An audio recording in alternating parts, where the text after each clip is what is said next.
Welcome back to the We Was Watching podcast. I'm your host, Brandon. I'm your other host, Chanel. And we are back. Oh, I didn't even change the damn thing.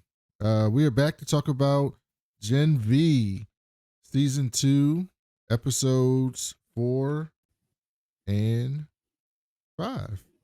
Before we get into that, if you listen to us on Apple Podcasts or Spotify, leave us a review. If it's 5 stars, we'll read it on the show. You can also follow us on YouTube at youtube.com/@WeWasWatching, or just search for the We Was Watching podcast.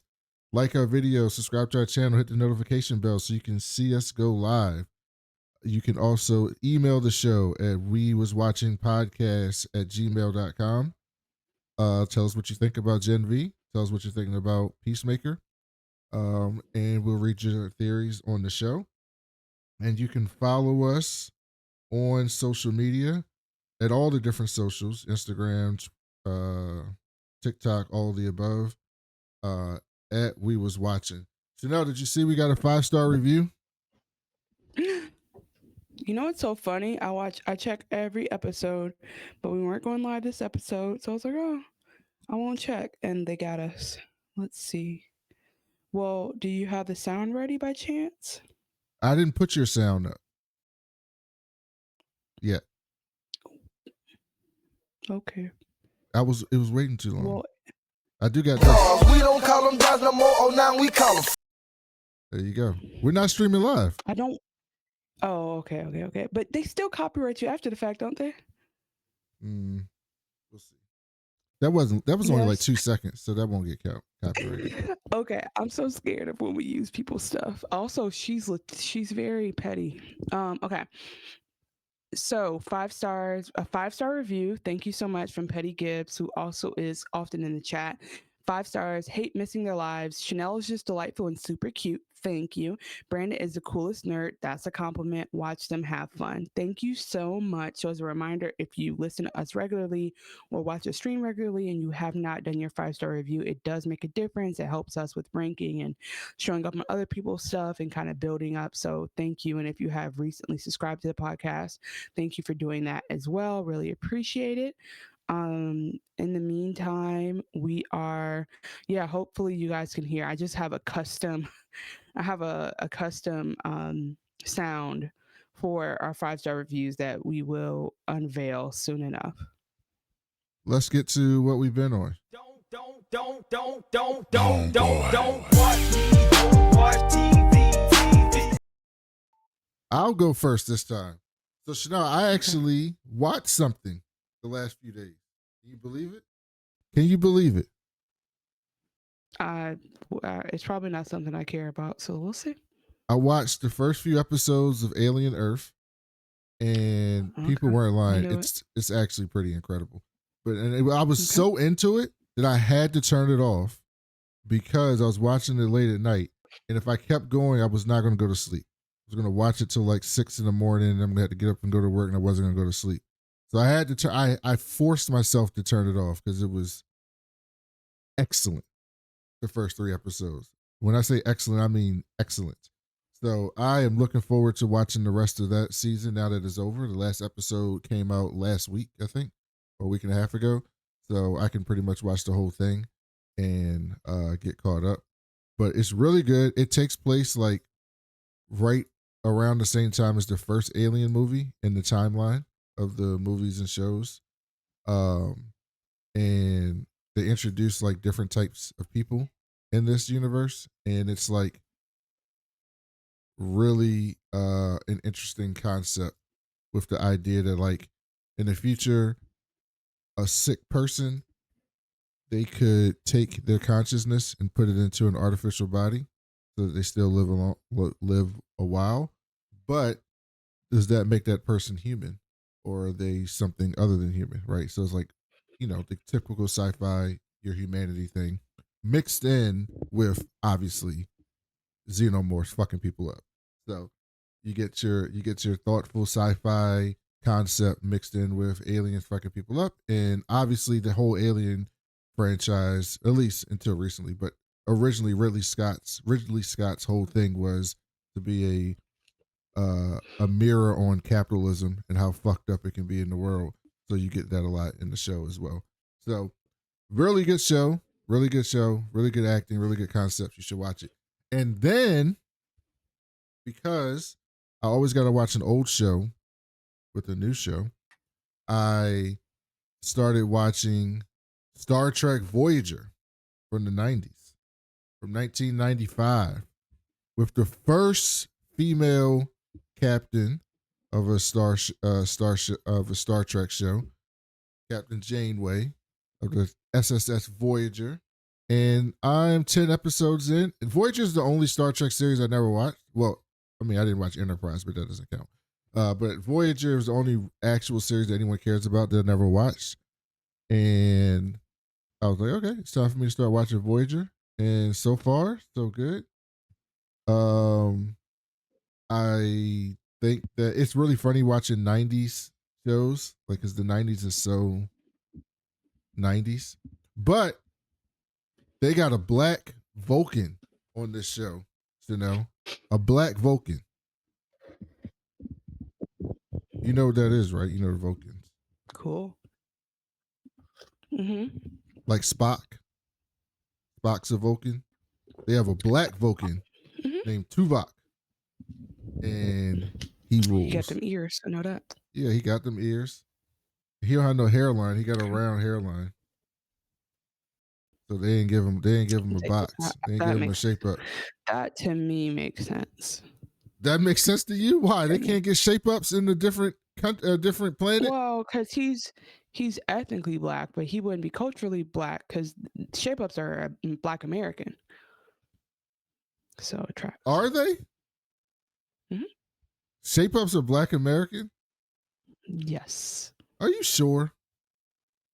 I mean, do they have? Yes. We created the fade. Are you joking? Yeah, but I thought shape ups were just a thing people do to design their hair. Like white people with short hair got shape ups too. They trim the size to make squares. Okay. I thought it was just a design. Okay, well, then we're talking about two different things. When I talk about shake up, I mean like the whole presentation of the cut is different. Okay. You're just saying you're saying he doesn't get his hair cut at all. I'm saying he don't get it is what you're squared. Saying. I'm saying he don't get squared, you know. So is he getting it cut in a non? So he's getting it cut, but he's getting it cut circularly. Is what you're saying? Yes. Or I actually don't know if he's actually getting. Yeah, I think he's going. I think he's natural. I think he's natural. He might be natural. You might be right. I don't know if he's actually getting it cut. But yeah, I mean, I think that like getting.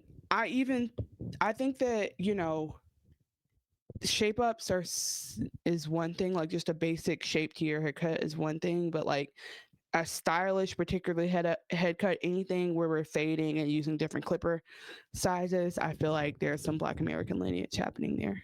I agree. That's 100% Black American lineage. All right, this is Tuvok. Oops, hit the wrong button.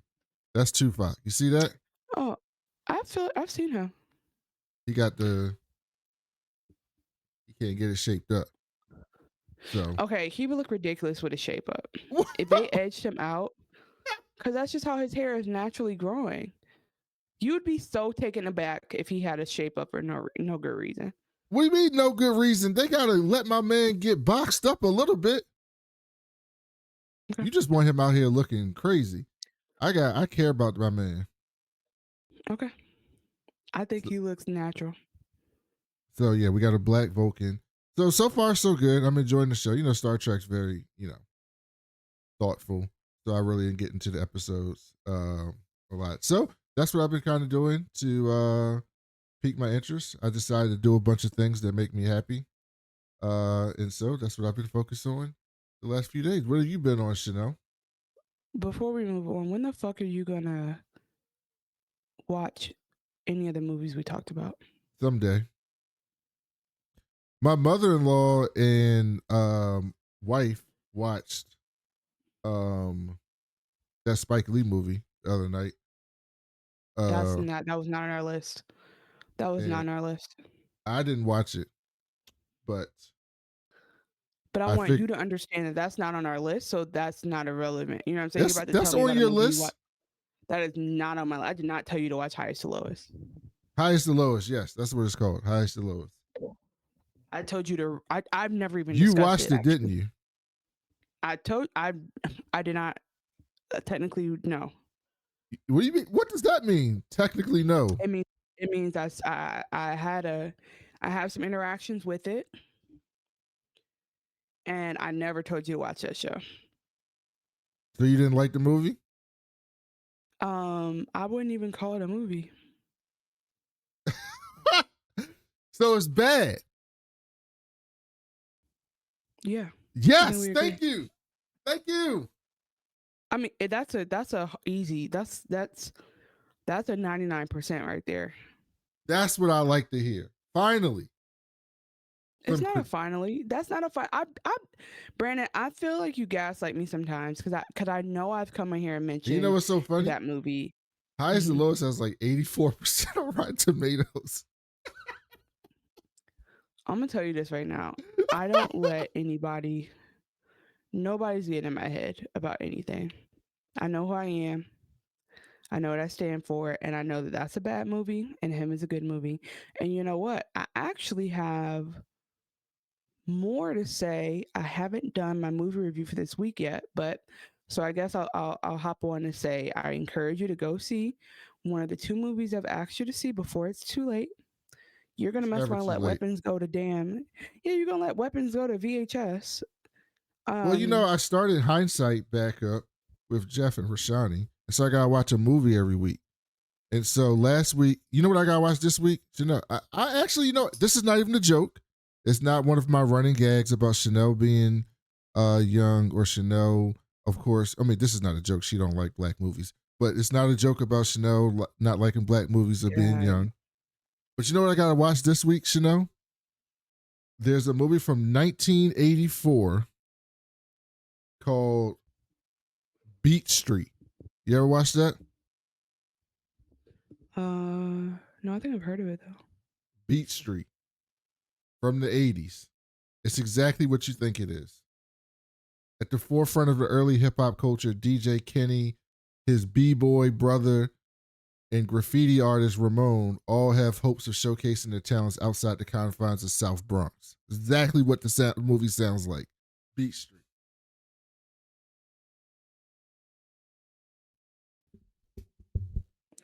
Are you telling me about... Okay.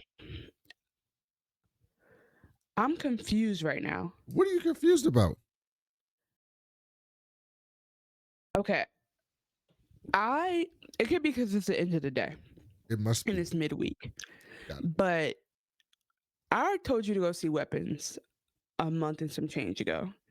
And you're telling me you haven't been able to see it, but you've watched all of FX, everything in FX's catalog. You have gone in multiple WNBA games.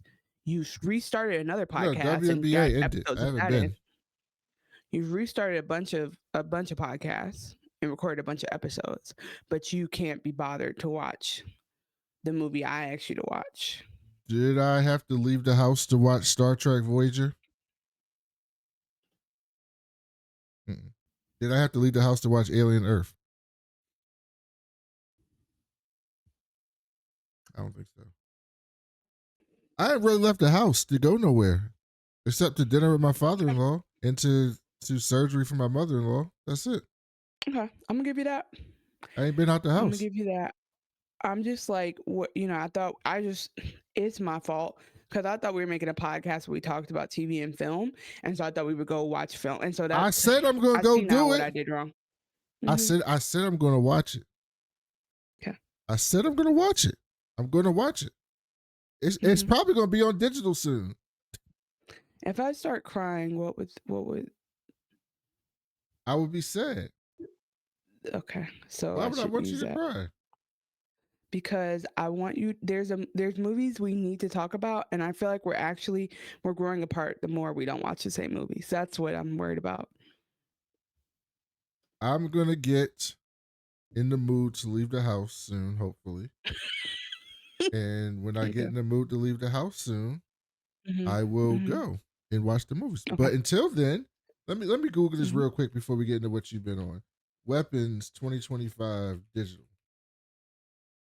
The digital release It's for already the out. film Weapons. Oh, it's already out. Look at that. You're Look lying. at that. No, I'm not lying. You want to know when it came out?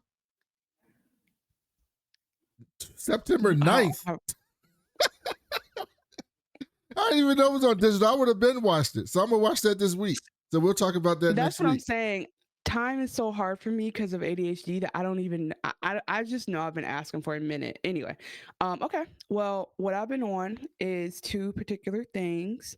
One is that I did go to see One Battle After Another. I've seen it. I haven't done my movie review for it yet. I did not have the experience that a lot of people had in that movie, which was people act like he brought back like the second coming was that movie, and I did not have that experience watching it. It was cool, don't get me wrong, but I did not love it as much. I actually enjoyed watching him more than I enjoyed watching One Battle After Another. And so I'm going to say more about that, although it's obviously a very well-made film, so like no one can argue about like the quality of the film. So I guess you'll see that we're thinking January 2026. What's this? October? No, I'll probably watch it in like November, December. Okay. So we got that, and also it's funny, something that I actually mini binged today is called Wayward, and it is on Netflix, and it is Toni Collette. She's one of the leads in it. But it is extremely, I don't know, it's one of those Netflix shows that like you're watching it and you're telling yourself that you like know what's about to happen, but it hasn't gotten there yet, and it's just it's pulled me in. It has pulled me in. Okay, that sounds interesting actually. I got big news for you, Chanel, before we get into Gen V. Big news. It's big.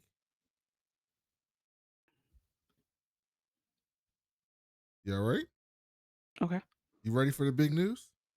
Well, I was gonna. Oh, you were gonna talk about the show. Do you want to know what Wayward is? Yeah, I thought you were just telling us. No, go ahead. It's basically about I guess I'm creating a parallel that might not actually exist, but it's about not a boarding school, but I would say like a boarding school. Essentially, it just gives the wrong connotation for kids who struggle, and but it is problematic in ways that are hard to understand why, because I've only seen the first 5 episodes, but something about it doesn't feel right. And also like plug for diversity, it's led, written, and direct, and some of it is directed, but mostly written and starring a non-binary actor.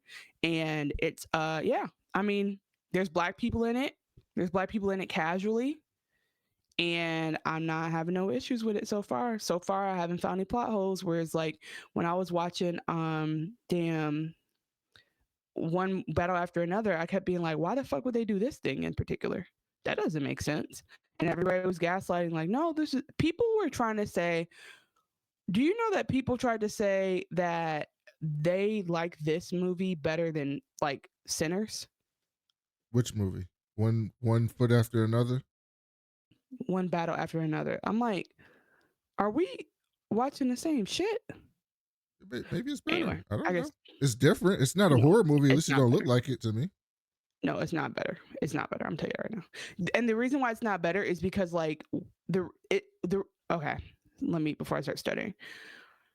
Why it's not better for me is a better way to say it is that if you think it's better, then you don't understand why Sinners is the best movie. That's what I'm trying to say. Okay.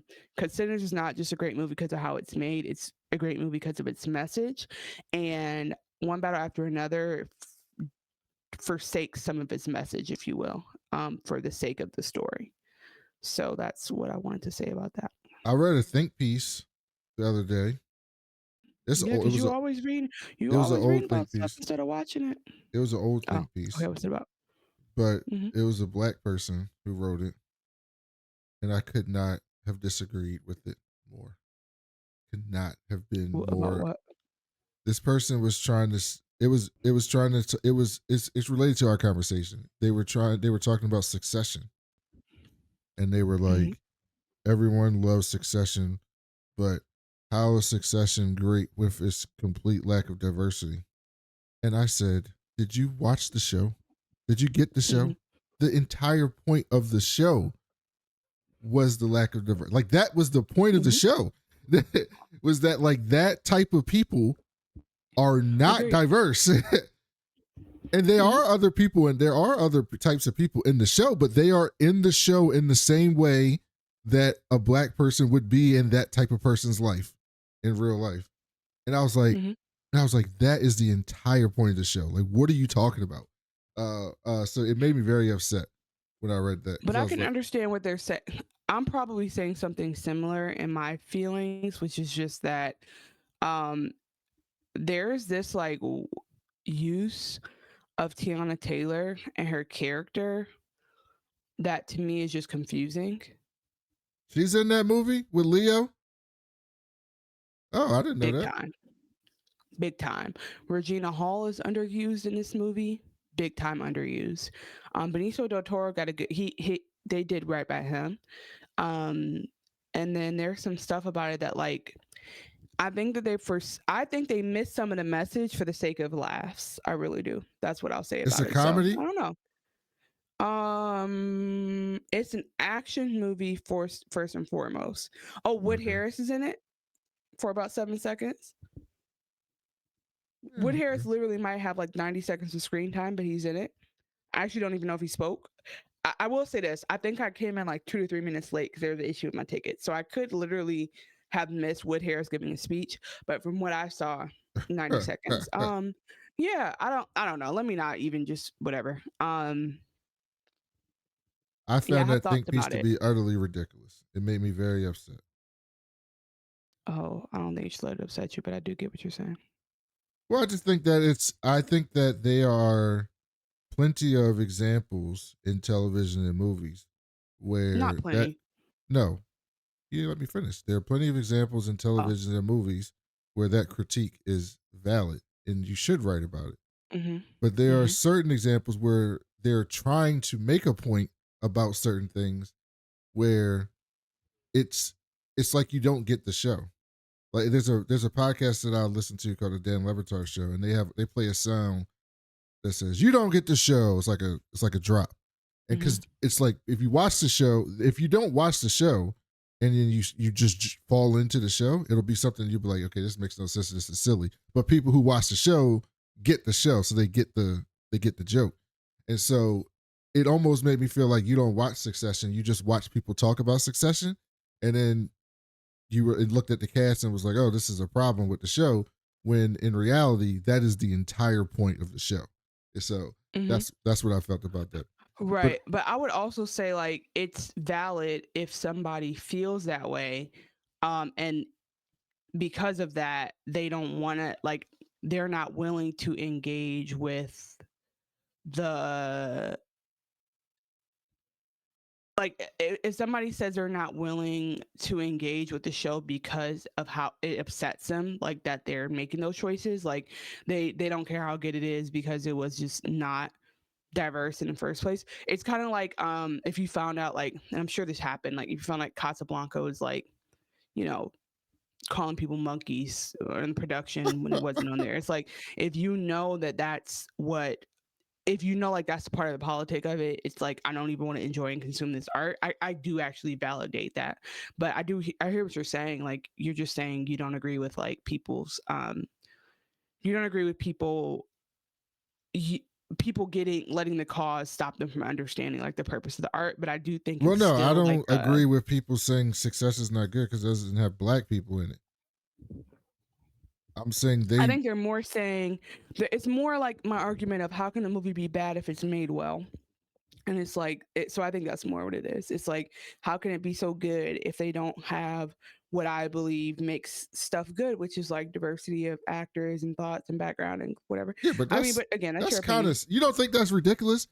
Like I watch, because I am not the person to defend white people, but we only do that with white stuff, right? Because like I watch Shogun and it's fantastic. But that's not the same. I don't need Shogun to have Africans in it. Those are, but you know why those, but that's not a good comparison. It is a good comparison. No, because you're picking a historical period piece that takes place in another country that is homogeneous versus something that takes place in a corporate America, which is in general potentially diverse, depending on where you go. Not so in it's Fox like they chose News to tell corporate the story America. about, but I hear you, but what I'm saying is that they chose to tell that story versus like, and there's ways to tell that story that could have been like Sanaa Lathan, for example, being the black lawyer. That's an example of like them bringing diversity when they could. And then, like you said, they're peripheral. You're telling the story. I think somebody could though say like, I don't want to glorify telling the story. I think that's okay.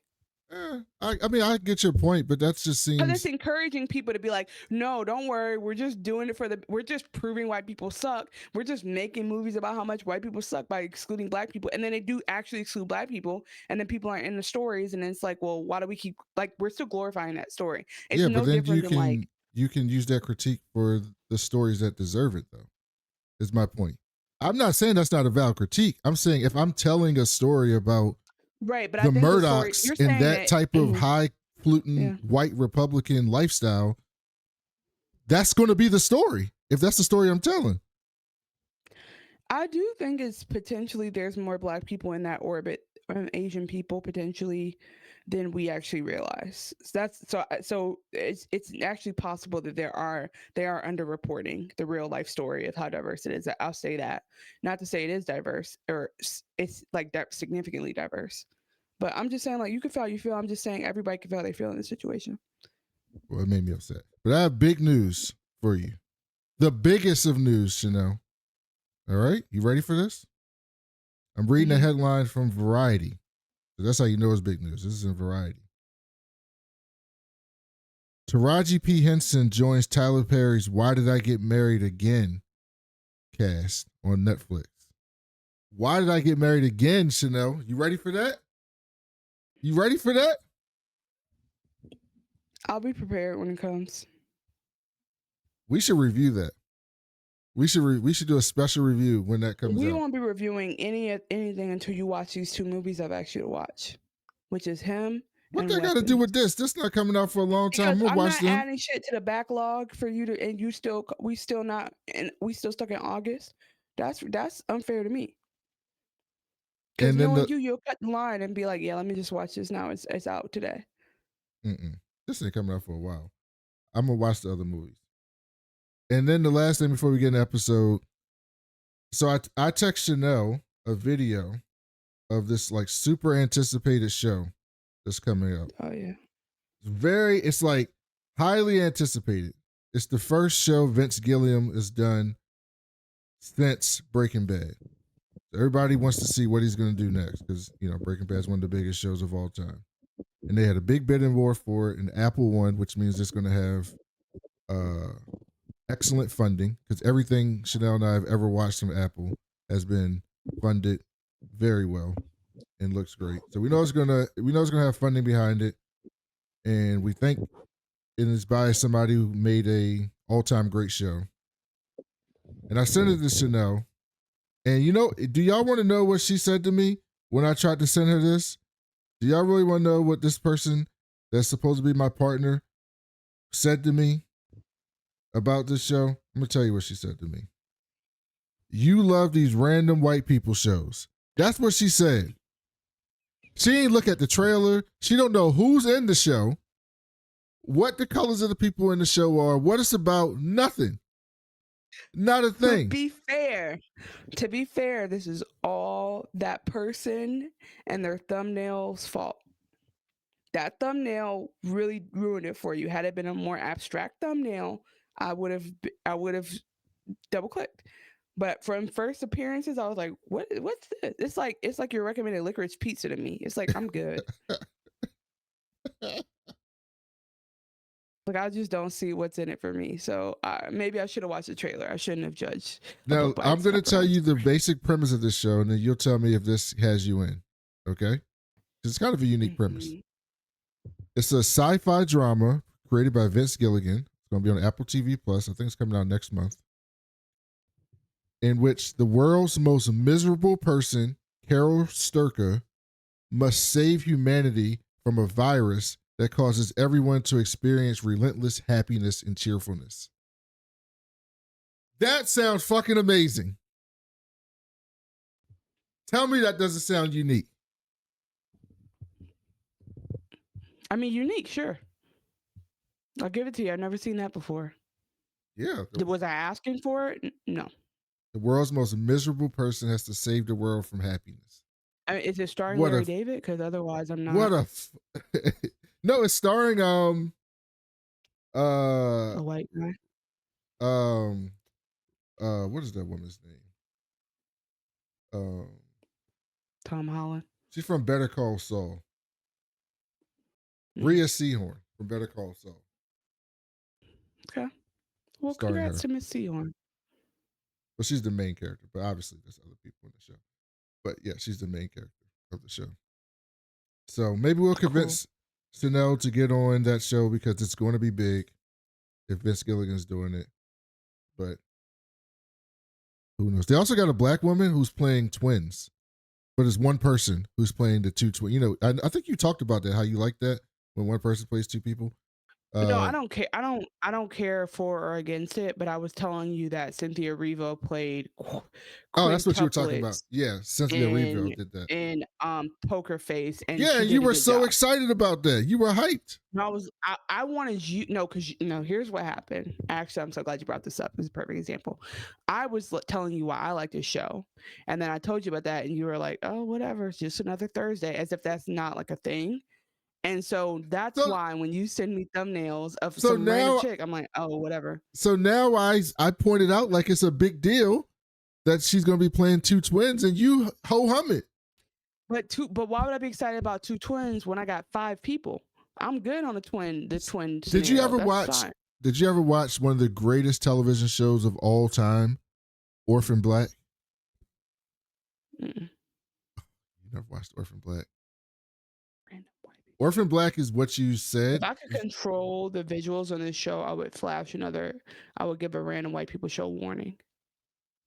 So everybody listening, do me a favor, write us a 5-star review and just tell Chanel how much she's missing out by watching Orphan Black. Or send us an email at wewaswatchingpodcast@gmail.com or leave a comment on YouTube. Because Orphan Black... 5-star reviews or comments only. Make it public. Make it public, make it real, make it loud. With Tatiana Maslany, who plays a bunch of clones, and all the clones have different personalities, and it's incredible. All-time great show. All-time great television show. With The Wire and, Curb Your Enthusiasm, some of the great shows of all time. Living Single, Different World, Sanford and Son, Seinfeld. I believe you. I just haven't watched it. It's up there. I just haven't watched it. I didn't say I hate it. I didn't say I boycott it. I happen to not. It didn't cross my path. You a hater. Let's get into Gen V. Let's please. It's Chanel being a hater. Once upon a time in the projects, yo. So we're gonna walk through episode 4 first, and then get into episode 5. But the beginning of episode 4 is so funny because they are like trying to talk shit about Jordan because they came out and like said they beat up, like they're the ones that hurt Cate and the Starlighters didn't do that shit. They told the whole truth. They dropped the mic. And so they got people like, they got Firecracker talking shit about Jordan being a cultural Marxist. And they had Justine was like, yeah, and guess what? When Jordan was in his male form, he exposed himself to me in the bathroom. It was so unnerving. It's so on the nose, this show.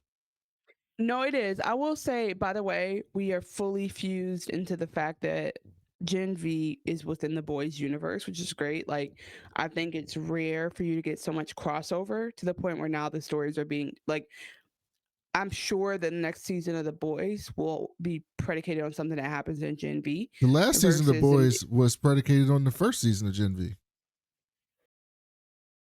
Remember the whole thing of Homeland? Right, the whole thing was he was trying to get that weapon that they were developing in Godolkin that can take out the soups. Right, but exactly, I agree with that. But what I'm saying is like it's kind of like a fun thing where they can meet in the same place. I feel like we're leading to a place where you will miss some of the story if you don't know what happened here potentially. I'm hoping that's how much and I think that's very unique. Like it's very rare that two shows can run narratively like that. To where like do you like that? they converge. Yeah, I think it's cool. I can't think of another time I've seen it. Right, like it's like if you were watching Alias and then like Quantico came out. No, that's two different things. But like it's like as if like Quantico came out and then what was there a CIA training show that I missed? A show about CIA Academy? No, that's Quantico. It's you're like right. No, Quantico's FBI. That's what I keep FBI, saying. It's you're not. Right. Yeah. So I guess like it's like if I didn't watch the Blacklist, but I'm assuming the Blacklist is about the CIA. So it's like if you miss a season of the Blacklist and all of a sudden you don't know what the fuck's happening in Alias. Mind you, I know that's two different networks and two different decades, but I'm bringing that up because I loved Alias. Alias is a great show.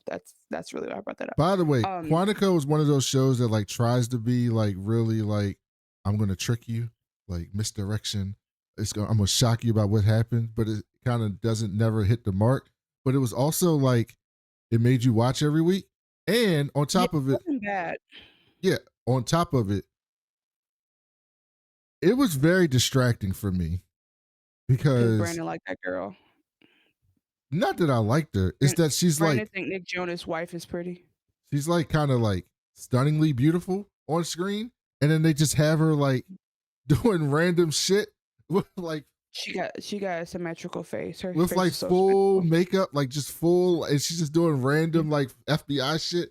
It's like startling to see. I did the same thing with like really like good looking men, and then they have them like in the army, and I'm just like, you look like you should be a movie star, not that you should be a Marine. Yeah, you don't look like a Marine to me. Like Brandon talks about my crushes, but his crushes are just as impactful when we're watching these shows.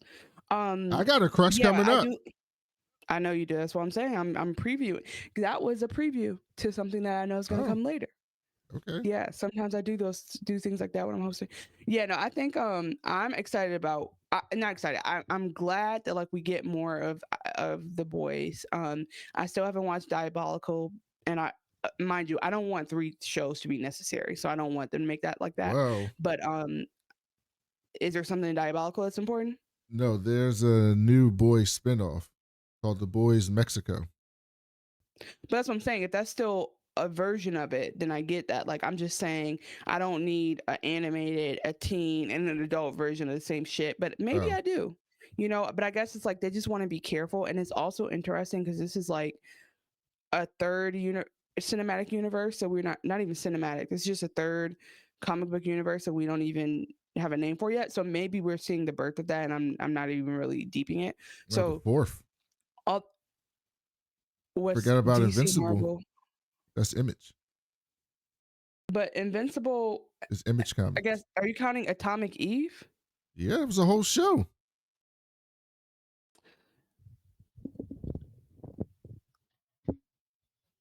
Okay, I'll give you it. I'll give it to you. But I feel like I'm nervous about just giving like superhero shows a universe. I'm more saying like I don't know.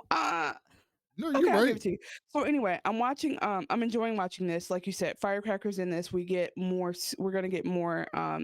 We'll get a brand new The Boys soup by the end of this episode, and I think that helped me to understand and tie everything together. So I'm excited. So Cipher is threatening to send them all back to Elmira after Jordan's speech. He's gonna send them back to the strip club, basically.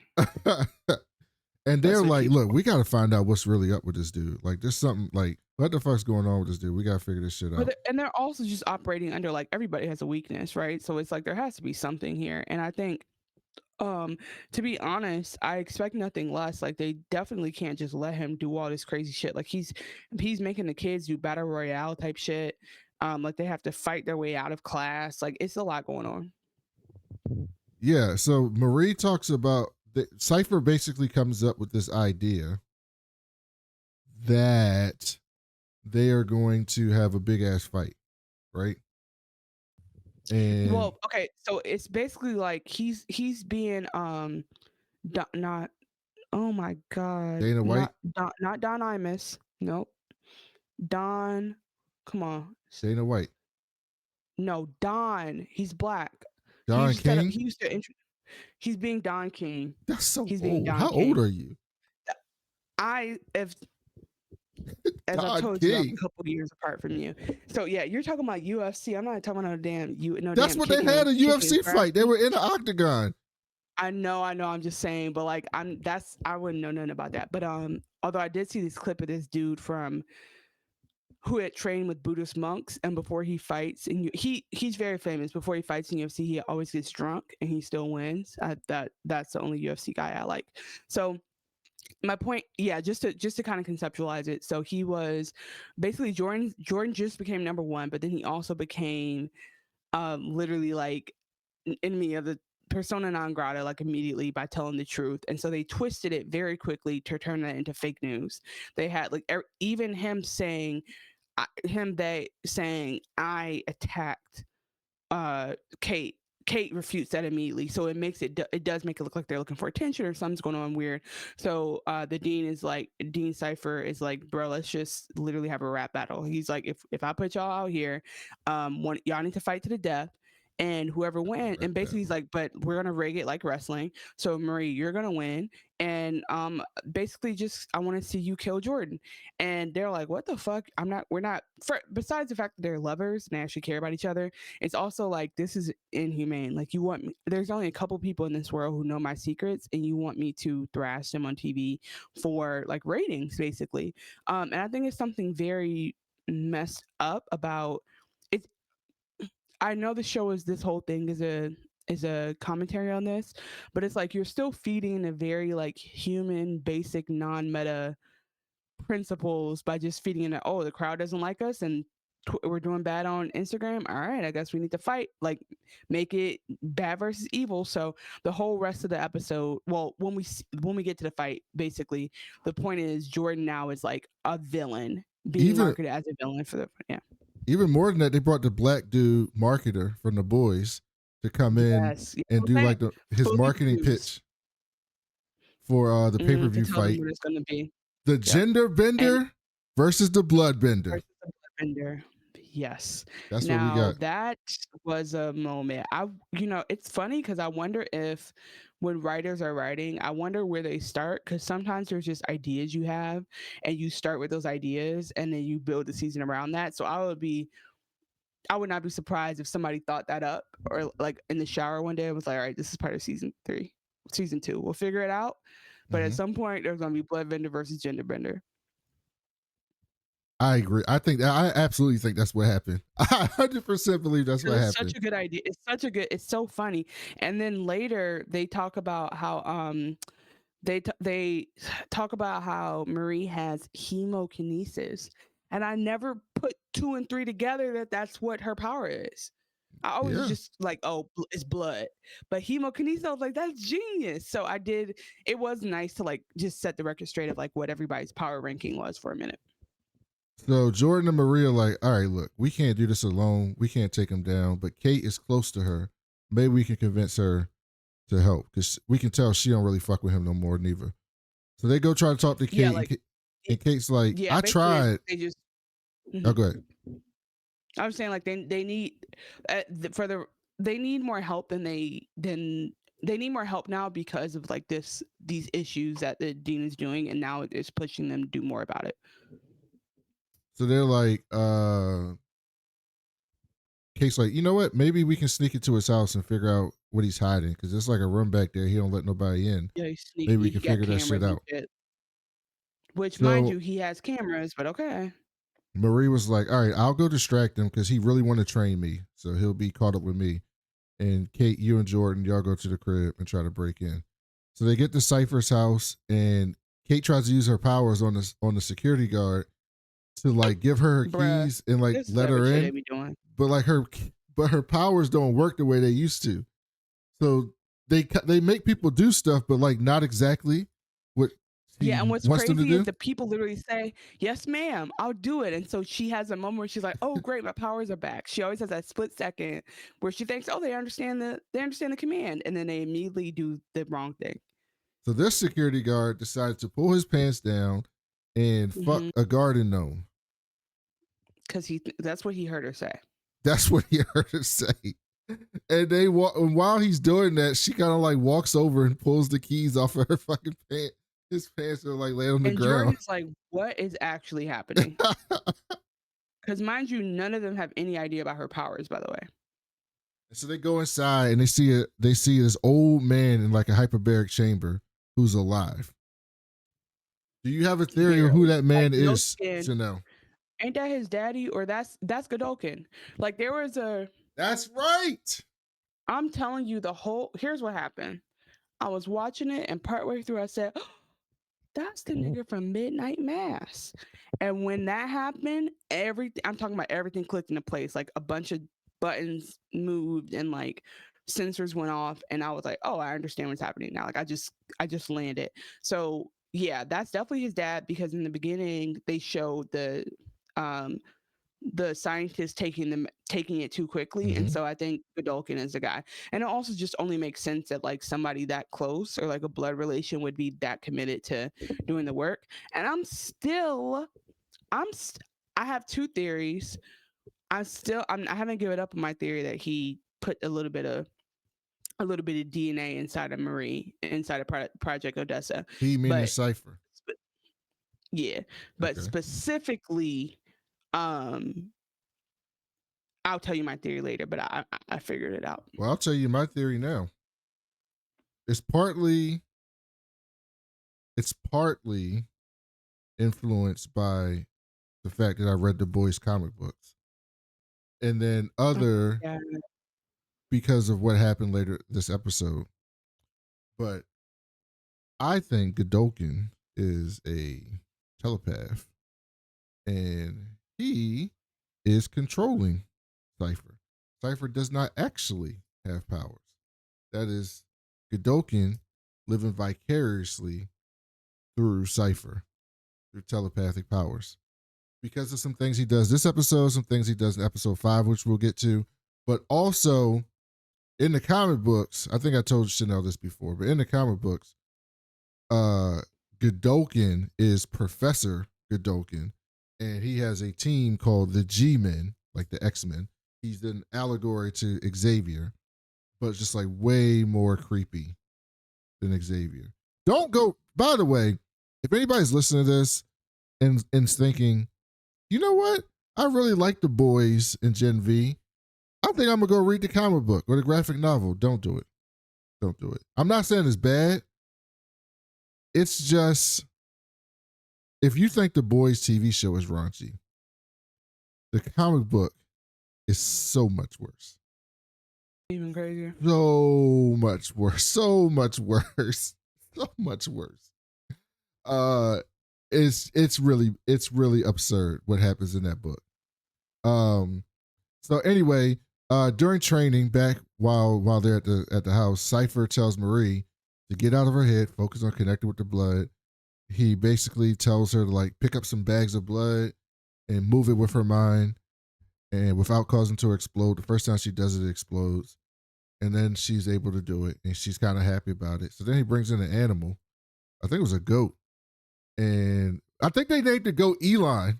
And she was like, I don't want to kill the goat. And he was no, literally Elon Musk, not just Elon. And she was like, I don't want to kill the goat. And he goes, that's why we named him after assholes, so we can kill him. And so Marie levitates the goat, and then she glances over at Cipher's neck veins and realizes that he doesn't have any compound V in his system. Yeah, she reads him. But that kind of takes away her concentration, and then the goat fucking explodes. So then Cipher also tells Marie that he knows she found out about Project Odessa, tells her that Thomas Godolkin specifically created Gallium to turn Marie into the most powerful soup. And Cipher thinks Marie could be the most powerful soup and Vaught's ever seen, even more powerful than Homelander. You see what they do, Chanel? You see what they do? Oh, they got to make the black woman bi character the most powerful person in the universe. Of course, it can't possibly be a white man. You're being annoying because I think that actually here's the thing that like, here's the way that America gaslights us. It gaslights us by really underplaying the role that Black women have used in shaping this country to be what it is today, like specifically. And I can also talk about Asian Americans, specifically like East Asian Americans and what they've contributed to the country. I could talk about, certain European areas and European American immigrants, what they've, I'm not even getting into all that. I'm just saying, like, when you think about politics, government, business, education, Black women have done so much. And so if you look at culturally what we do, like, it just is hard to tell. I guess going back to Succession, it's like, I don't even want to tell the story, even if it's true, because about it not being about people of color, because that's not a good story, because it's latent with, like, it's not meritocracy. We're telling a story about just like cronyism, and that's not fun. So I guess, I don't have a problem with it. Now, mind you, if I lived in another reality or there was another type of character where it made sense to make the most powerful, I would agree. But I do not think that like making white men the default most powerful is. I think it's woke. Actually, I think it's woke. I'm gonna just start using their shit against them. So woke. It's just like Marvel Comics. It used to be Reed Richards and Iron Man, the smartest people in the universe. And what does Marvel do? They bring in Moon Girl, a 9-year-old black girl who's somehow smarter than fucking Reed Richards. Who is Moon Girl? You don't know Moon Girl? There's no way you're just making new people up like that. Moon Girl, first of all, I have all the Moon Girl comics. Moon Girl, Miss Marvel, Captain Marvel. Like, the names are so stupid. I got all the Moon Girl comics behind me, by the way. Moon Girl is crazy. Okay. But I mean, give her a better name. She also has a TV show. it was on Disney Plus. Oh. See, she don't even support. You see that, guy? You see that? She don't even support the black women superheroes. There's so many characters that who needs their show? Madam Slay. How about that? Don't even support the black women superheroes. I didn't know about her before today. So, to be honest, like, that's Moon Girl and her pet devil dinosaur, Lunella. A devil dinosaur? That's his name, Devil Dinosaur. Is he demonic? No, he's not demonic. He's good. He's a pet, Devil Dinosaur. No. Yeah, because I'm about to say there's no mom that gave birth to that girl that's letting her bring a devil dinosaur in her house. And she's technically the smartest person in the Marvel universe. I hear you, but I'm stuck on this dinosaur. So like the mom is just like, I'm telling you right now, that mom is not okay with that dinosaur being called that. That girl walked in there, Miss Moon Girl, and was like, listen, we're gonna have to call you Jesus's dinosaur or the dinosaur of Galilee. My mama's not letting you in this house, and you got the devil attack. My mama won't even let me apply to Duke, is what she's saying. Old black women don't play about that. Hating on Devil Dinosaur. I see what you're doing. Okay, so they are they're basically hatching this plan. I'm trying to figure out where we were. No, I got it. After training, Marie gets back with Emma, Jordan, and Cate, and Cipher kind of knew what was going on, so she texts Cate and tells her, I got cameras everywhere. I saw that you broke into my house. No, they already went to the house? Yeah, they already went to the house. Remember, that's how we talked about Godolkin. Oh, they went while they were doing it. Yes. Yeah. Okay. That's so confusing. Okay. Yeah. But my thing is this, like, clearly there were cameras because you knew there were cameras, and that's why you avoided the cameras. So I'm just confused about how they still got caught on camera when the whole point of going was because you knew there was. Yeah, that's what I'm saying. Duh. he's not gonna have cameras facing outside the house and then the actual goodies under below. He's like, you know what? There's no way they're making it through the ring camera. So yeah, I don't know, but yeah, that's definitely his daddy down there baking. I think he says it later that it's his dad, but yeah, that's definitely Godolkin. Marie tells them, and their idea is, we're gonna get him on video that he's not a soup, and we know how all the soups hate the regular humans now, so they're gonna turn on him once they figure it out. It's real bad for them. And so Emma was like, "Let me help you. I got a whole crew that we can take care of this shit." Yeah, Emma's like, I got a gang now. Actually, I don't know. I forgot to tell y'all. Like, I'm rolling with a whole new crew now. Like, we're kind of tight.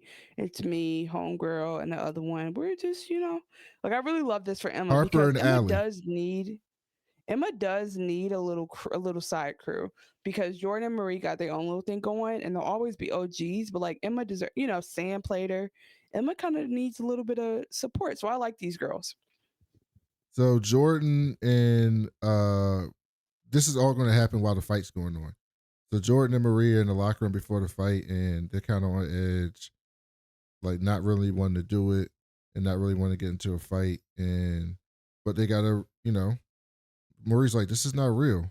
Like, we love each other. We're gonna go out there. We're not gonna do what they make us do, and we're gonna get what we need from Emma while it's happening.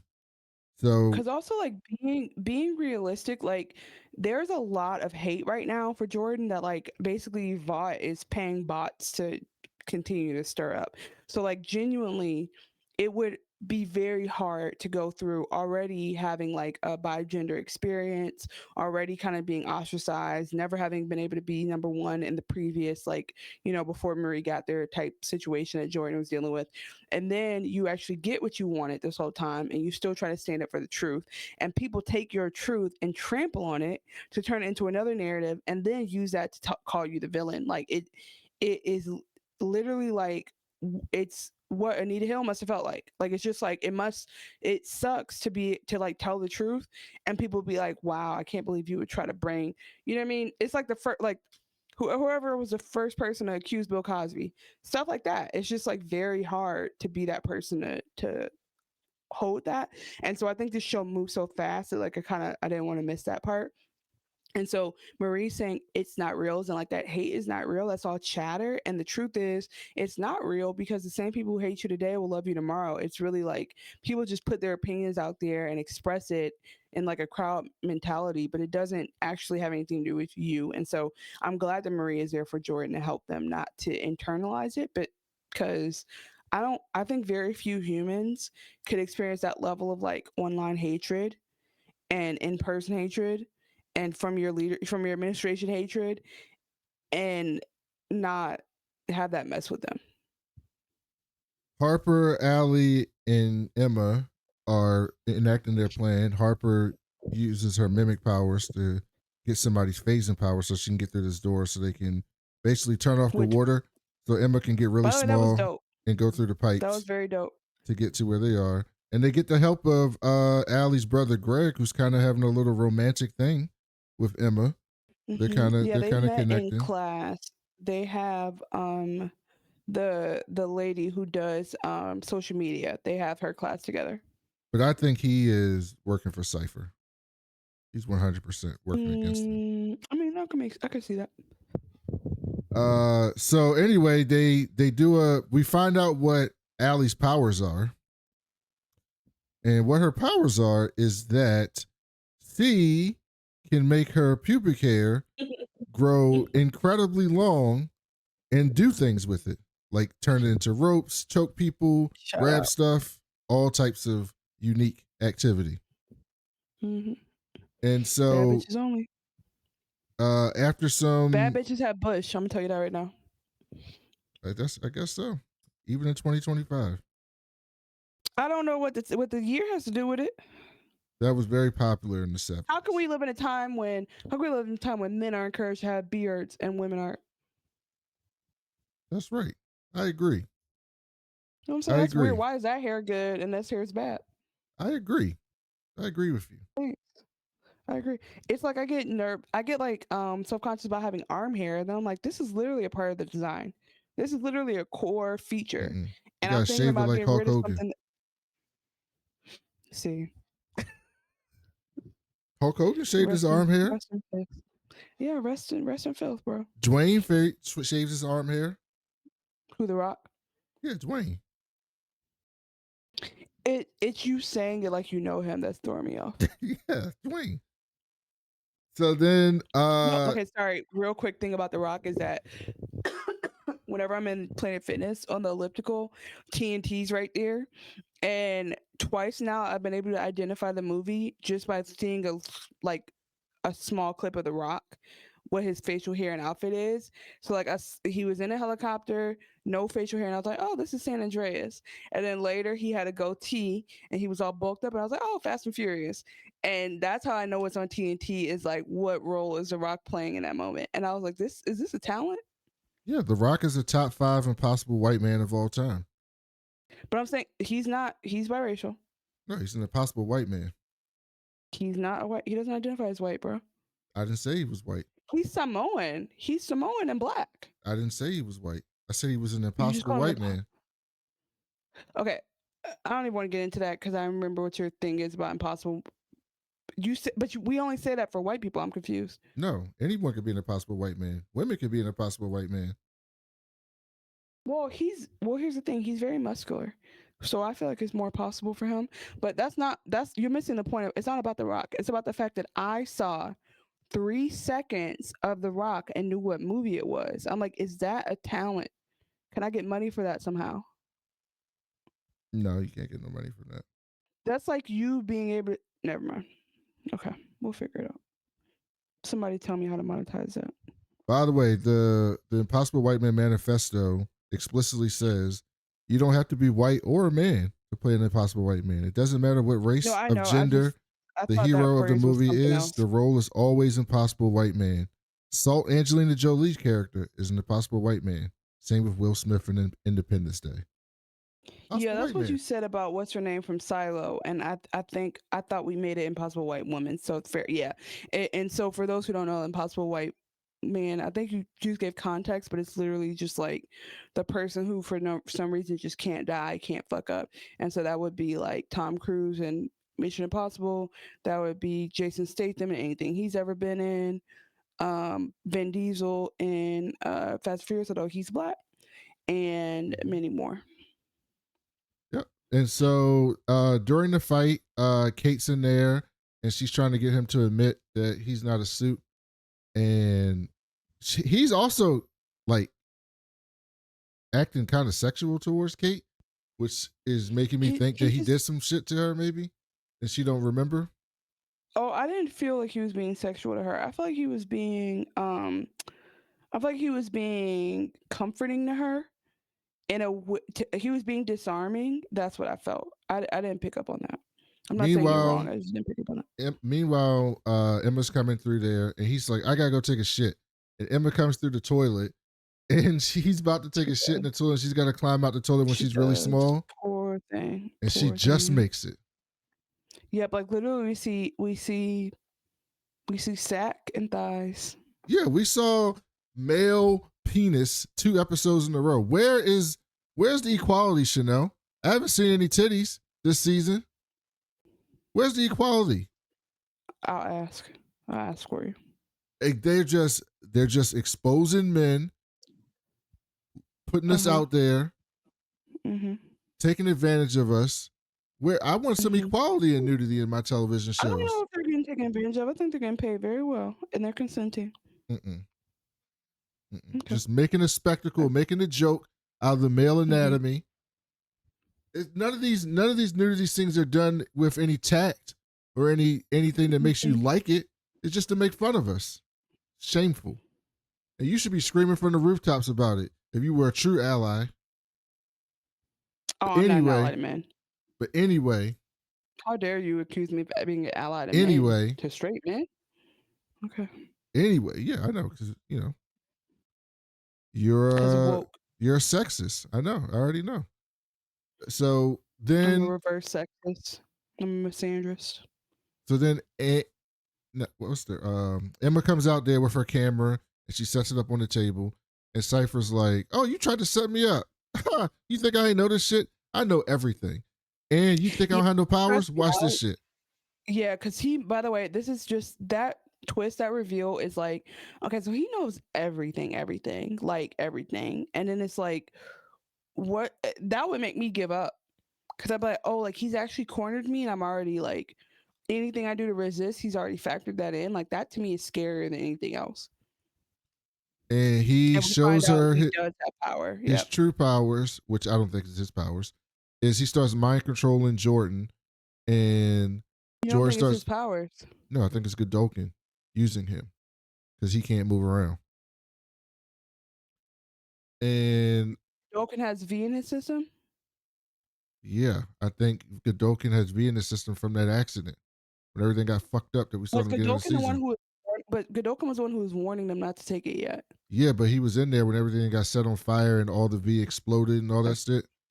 Okay. And so I think he has powers, and he's using Cipher as a what's the word? What's the word when you use somebody for you? It's not a surrogate. Kind of like a proxy.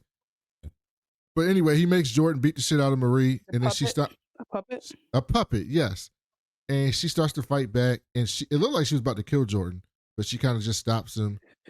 Yeah, she and drops it looked him. like she was about to kill him, but like it was more that it was such a high pressure situation that like she had enough energy to get them up in the air, but I don't know if she had the power to get to slowly and surely lovingly drop them down. So then they're all chanting. I think it's skill, not power. They're all chanting Marie's name, and Kate's kind of taken aback by what just happened. And that was in episode 4. So then we get to episode 5. We start at Cipher's crib, and we see him taking care. What? Wasn't there a flashback at the end of episode 4? Not that I saw. All happened in the beginning of 5. 5 yes. starts 30 months. Yes. No, there was a. There was a what? Okay. Go. Okay, you might be right. This all happened in 5. Okay. So in 5, we started Cipher's crib, and he's like taking care of this man and rolling him around, putting what do you call it? Aloe?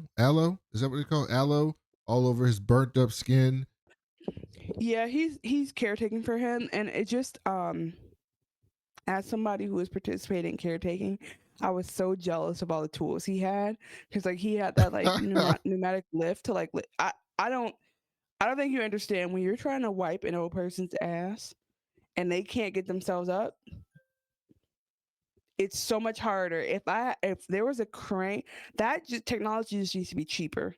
Medicaid needs to carry that. Like the thing to be able to lift somebody out of their chair. I was just literally like, wow, I am jealous. I'm mad. I need He that. drops him in like this special bath, and then Sister like Sage lovingly taking care of his dad. comes in. He's taking care of his dad like real, like he's literally caring for him. That's how you know it is his dad or her, because you think, oh, he could be lying, but like it's definitely someone he cares about because he's very painstakingly taking care of them. And yes, Sister Sage comes in, and they clearly know each other very well. That's like this is the first time we're seeing her and their interaction, and there's like a lot of comfort there. We need more Sister Sage. She comes in, and she gives him that look. First they make a joke about Einstein being racist, and Chanel needed to hear this joke. That was a joke. I think that was true. Chanel needed to hear this because he would sue if that wasn't true. They can't just say that about him. Because Sister Sage says Einstein was racist because he's listening to music, and he was like, that's what Einstein did to get his mind right. And she goes, yeah, who cares? But Einstein was racist. And Cipher was like, Einstein was literally spied on by the FBI because of his civil rights work. And Sister Sage says, just because he was on my team don't mean he wasn't racist. He hated Chinese people. And Chanel needed to hear that because, you know, as long as you're on her team, you can't be racist. No, I actually say that. Actually, you're misquoting me. I actually famously talk about how people are racist in a lot of different ways than they realize. Like, for example, this is a parallel. Someone was telling me something today, and they're like, "Well, what do you honestly think?" And I was like, "Well, I honestly think what you just said was homophobic." And they were like, "I'm not a homophobic." I said, "I didn't say you were. I just think that particular thing is like on the spectrum of homophobia." And so it's like things can be racist and a person cannot be racist. And everyone has done something or thought something racist because that's the world we live in. I actually think racism is what it is. The problem is when you build racism into all the systems and stop people's livelihood and their safety because of racism. You can feel how you want to feel. You just can't stop somebody from getting a job or shoot them on sight because of your racism. Do you know what I'm saying? Like that's the real issue there. I don't But know. I actually Sister would Sage is the argue, smartest woman in the world. but I would Smartest, not even smartest woman, the smartest written person by, in the world. but she's written by people. She's not written by the smartest person in the world. She's thought up to be. So I How do say you all know that that? to say, is the smartest person in the world on the writing staff of Gen V? So my point is this, though. Maybe. You can be prejudiced towards Asian people and still do anti-racism work, and that's the whole point. Is that nobody is 100% not racist. The point is we are all racist, and we have to do the work to become anti-racist. That is the end of my TED talk. Then she starts slapping him, and he's like, harder. And she slaps him harder and slaps him harder. Like she slaps him without even like there's no transition. Like that's just clearly something they do all the time. And then she gives him this look, and she has like the best eyes of all time. And he was like, all right, let's go. Why are you hating? Fine. Why are you hating? I mean, because the best eyes of all time is hilarious. Okay. There's some things that are not up to debate, right? Like, like Kerry Washington has the best lips of all time, right? That's not a debate. No, she's the best lip actress of all time. Her lips are a supporting character. Her lips have led movies that she supported the lips in. Yes. But I don't know if you put her picture, just a picture of her lips against other lips, if she would win. She would win. You know, There's you no don't one that compare would her beat lips her. to Jay-Z's lips. Yeah, she beats Jay-Z 100%. What are you talking? That's not even comparable. The greatest lips of all time are Kerry Washington. No, you can't debate that. That's a fact. Well, actually, you know what? There is a debate for that. What was the what was that black woman that was on Snowfall? I don't know. I don't remember her name. But the black woman from Snowfall, she's up there. I forget her name. So then they end up fucking, and then this is how I know that Godolkin's controlling him. Because Sister Sage is the smartest person in the world. And while she's fucking him, she covers his head and then turns and looks at him, at his daddy, while she's doing it. Interesting. Because she knows that's who the power is. So you're assuming everything is a function of her intelligence. I assumed this was simply kinky and she just didn't care that somebody was watching. No, because you gotta remember.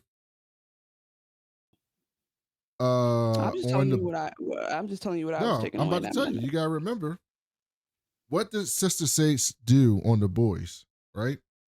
Sister Sage, by the way, it's Wanda from Snowfall, whoever that actress is who played Wanda on Snowfall. But on the boys, remember, whenever she wanted to have sex, she had to lobotomize herself because she just couldn't do it. So she would lobotomize herself so she could be stupid and just go do normal people shit. Kevin. It was with Kevin. It was not. It was because she was with the Deep. I don't think that she had to do that all her life.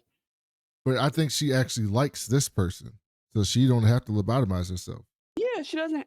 No, yeah, exactly. But I also think it's a Kevin thing. I think like Kevin, as long as she had half a brain, her and Kevin were the best of friends. But yeah, no, I mean, I'm not saying you're wrong. I'm saying this is how I watched it when I watched it. I just thought like, oh, they're into some kinky shit. Cool. So then after the fight, they try to troll Marie. She's the number one now. And then they ask her a question. Does Jordan have an unfair advantage being that they can switch to a man anytime they want in a fight? Should trans people be banned from sports? And I'm like, the show is so on the nose. You can be a little bit more tactful than that. I like I like hard disagree. allegories. That's the shit people are. Bruh, they just changed a cabinet position to Secretary of War. Yeah. We can't be more allegorical than real life at this point. Like, what are we doing? That's the point. Is it needs to be. Anybody can write a story that's on the nose. That doesn't take talent. Look at this bad thing.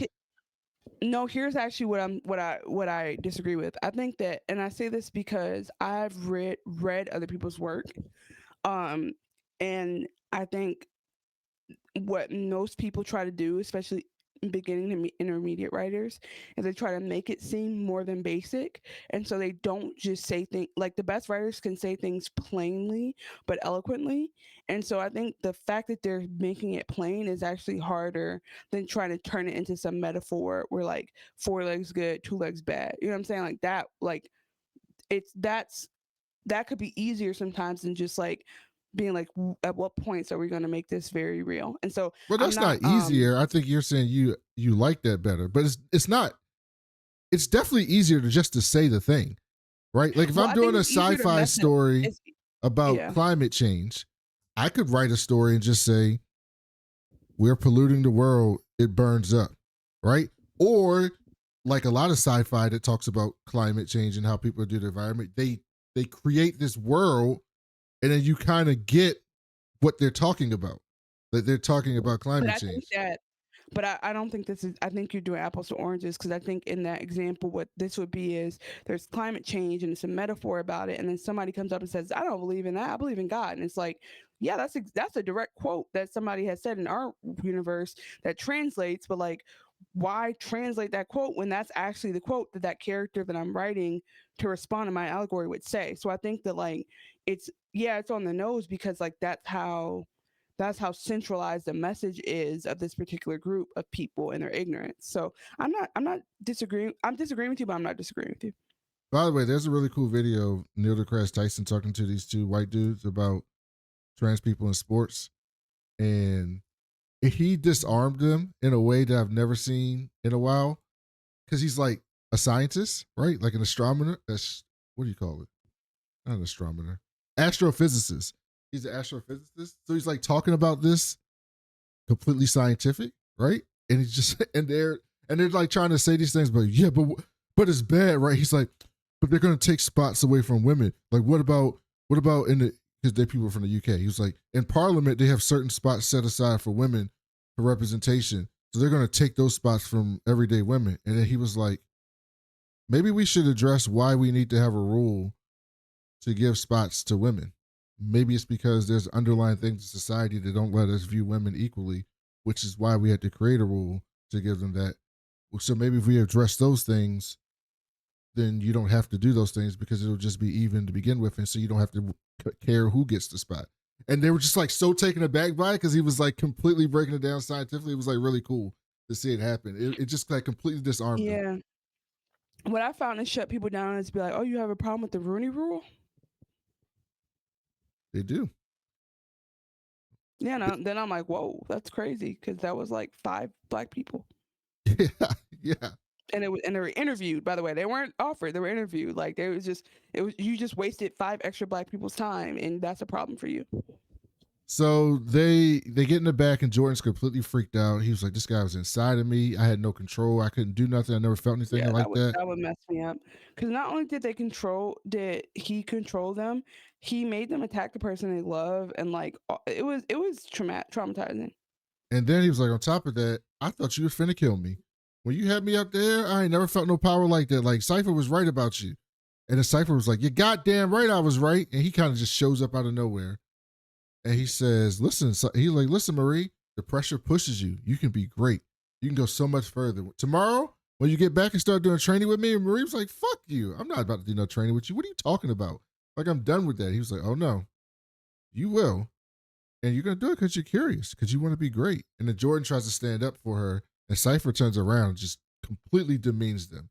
You're weak. You know how easy it was for me to climb up in you and control you? You're nothing. You're not like her. I handled you. Go sit your ass over there, basically. And Jordan is like, hold on, because what we're not going to do is pretend like this wasn't a painful experience. No, that was way later. Jordan's like, No, it's That in the was exact moment. no, that was when they were Oh, in prison. you're That right, was you're at right, the you're end. right. Okay, so they said it twice. Okay. So then Cipher said, unless you and your friends want to join Cate and Elmira, you're gonna come train. And she goes, Cate is what and where? And he was like, oh, I knew about your little fishing expedition. Somebody had to pay. I can't be out here looking weak. Mhm. So I sent her ass to Something jail. they do. They did this in Wayward. Somebody got in trouble and their roommate had to do all the stuff, and it's like a intimidation tactic. Mm-hmm. So then we cut to Roommate Elmira. didn't do shit. They booked Let me tell Cate you what they had them kids doing in that school, Brandon. in They had a Wayward. yes, they had like Okay. it's not relevant at all, but I just want to share. So like think of like a big pit of rocks, and they say, okay, take that big pit of rocks and I want you to transfer them by hand over there. And so they made 2 people do that. And then this is a spoiler. Okay, so then they said at the end, they were like, all right, dinner time. And then the person who did the wrong thing, they were like, okay, you can come inside. And the roommate who didn't do anything wrong, they were like, actually, can you put all the rocks back by yourself? What? Abuse. Okay, Yeah, that's keep a going. good strategy, though. I ain't gonna lie. I mean, it's all abusive. Oh wait, I meant to tell you. Get the person, the counselor who made them do that. You'll never. I mean, there's literally no way you'll guess. Um, I'm just gonna tell you, the curly-haired wife from Murderbot. which curly-haired wife? There was the Asian. Oh, yeah. Okay. Yes, was married Okay. to I forget her name, but she's in this, and then I mentioned oh, it's funny too because I think no, she's not in that. Hold on, let me just scan. Yeah, nobody else is in this that we know. By the way, you should be hyping up Sister Sage. She from Detroit. She rep Detroit. I'm here. We've talked about this. No, but you were just hating on her a few minutes ago. I accepted her kinks and did not shame her. I don't know what she's talking about. So at the rehab center, they book Cate. They give her a cavity search and everything. And then she tries to use her powers on a security guard. They take her wig, bro. She doesn't try. She does use her powers, but they go wrong again. And they make what does the guard do this time? He takes the shock stick and shocks himself in the balls. Yes. So it's like, because what she says is, hey, give me the key and let me go, or something like that. And he does that instead. And mind you, though, she's in the holding area, like processing. So like 10 other guards come out from the back and get her anyway. It's just real, like, it's really giving. Just go ahead and give up, girl. You want to hear something funny about the actress who plays Sister Sage?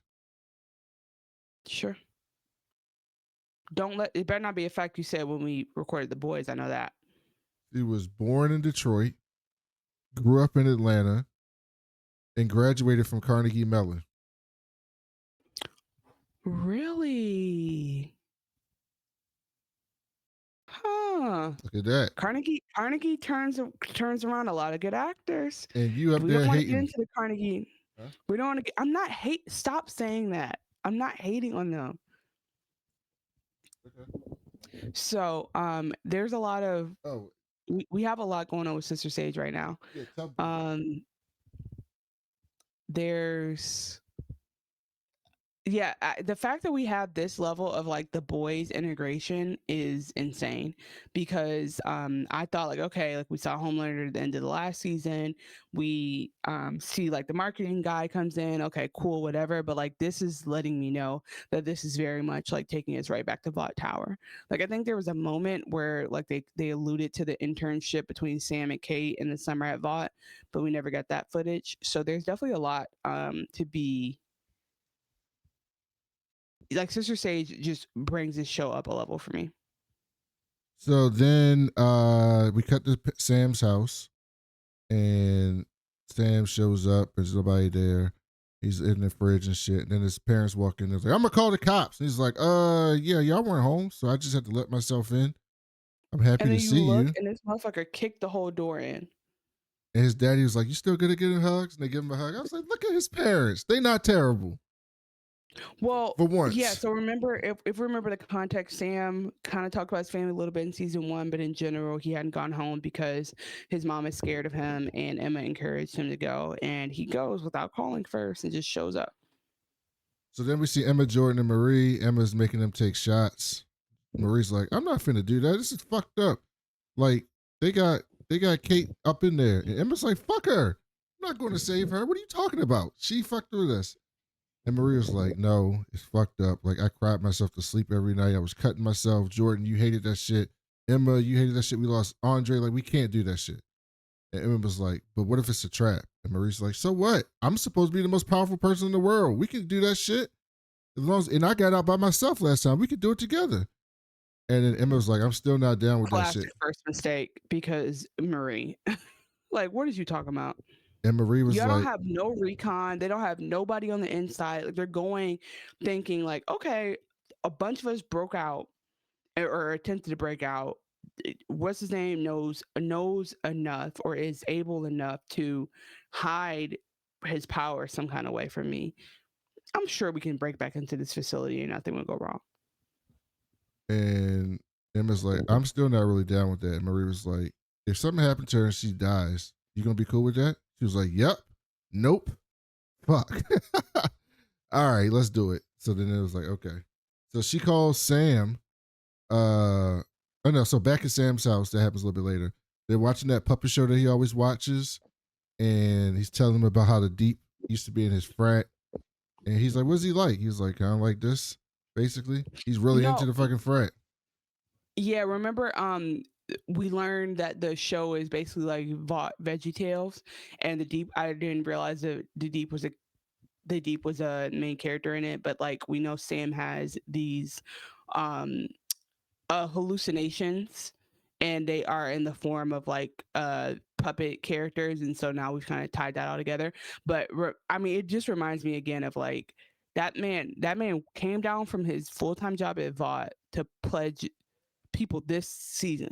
Like Kevin, he was president every year at fraternity. Like I actually almost want a bottle episode of just him in the frat back in the day, because I know it was preposterous.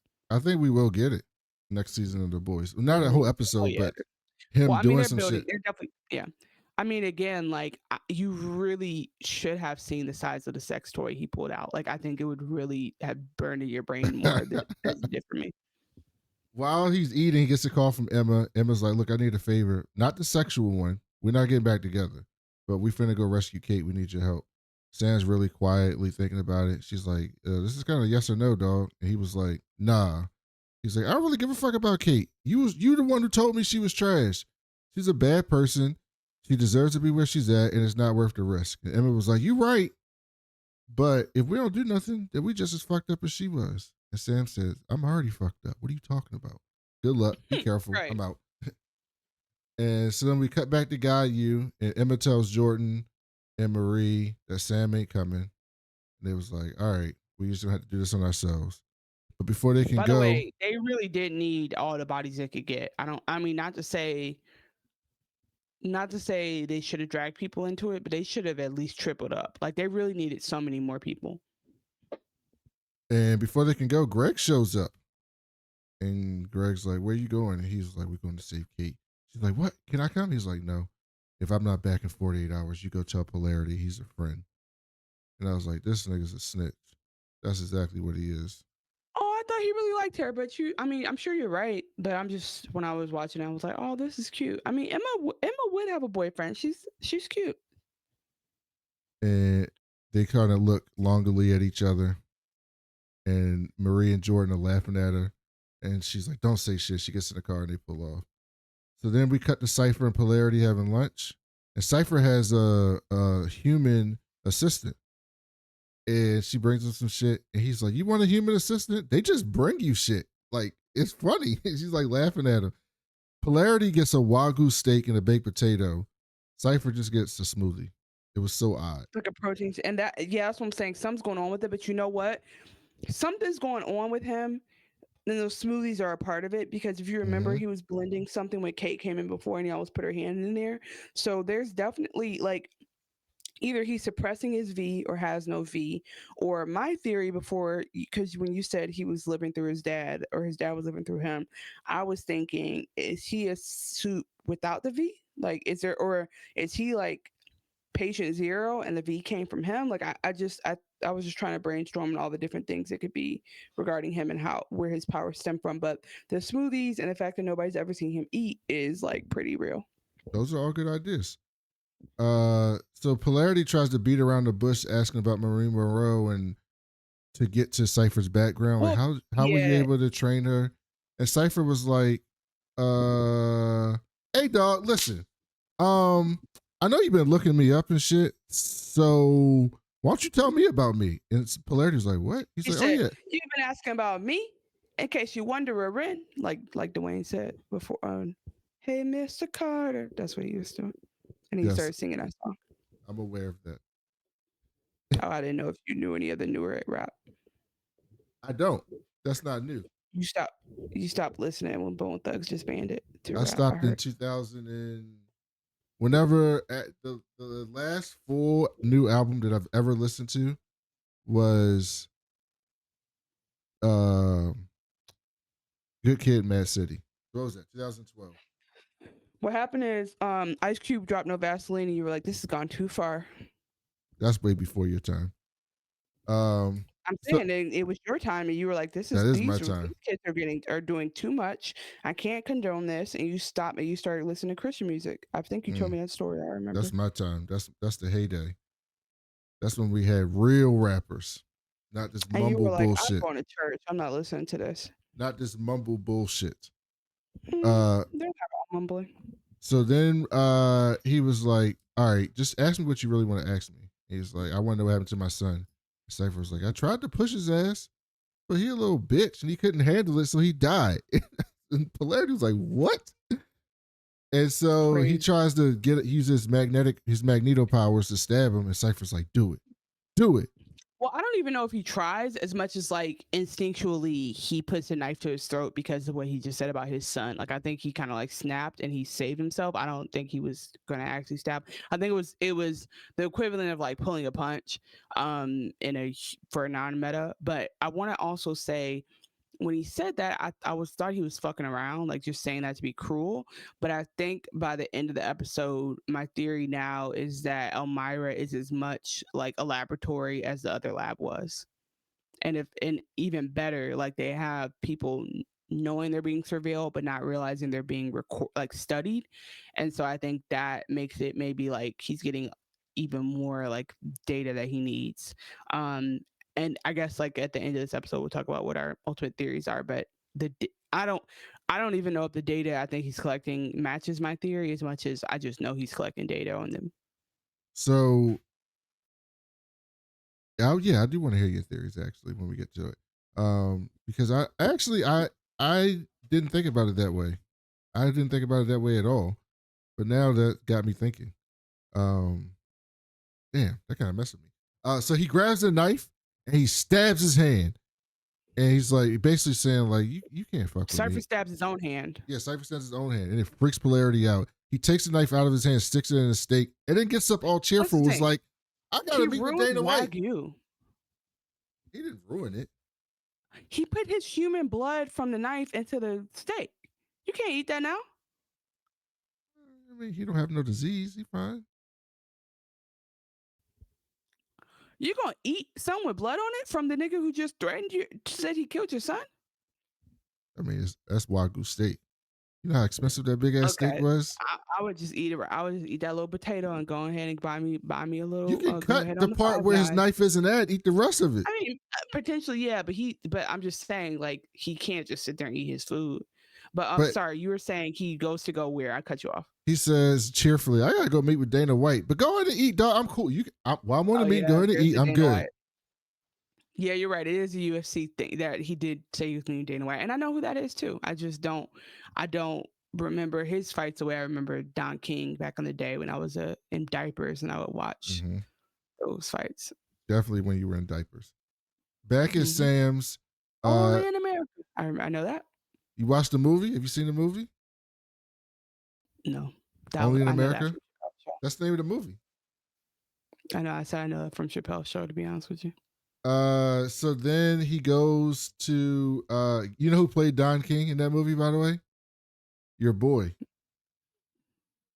Michael B. Jordan. I know, obviously not Michael B. Jordan. Ving Rhames.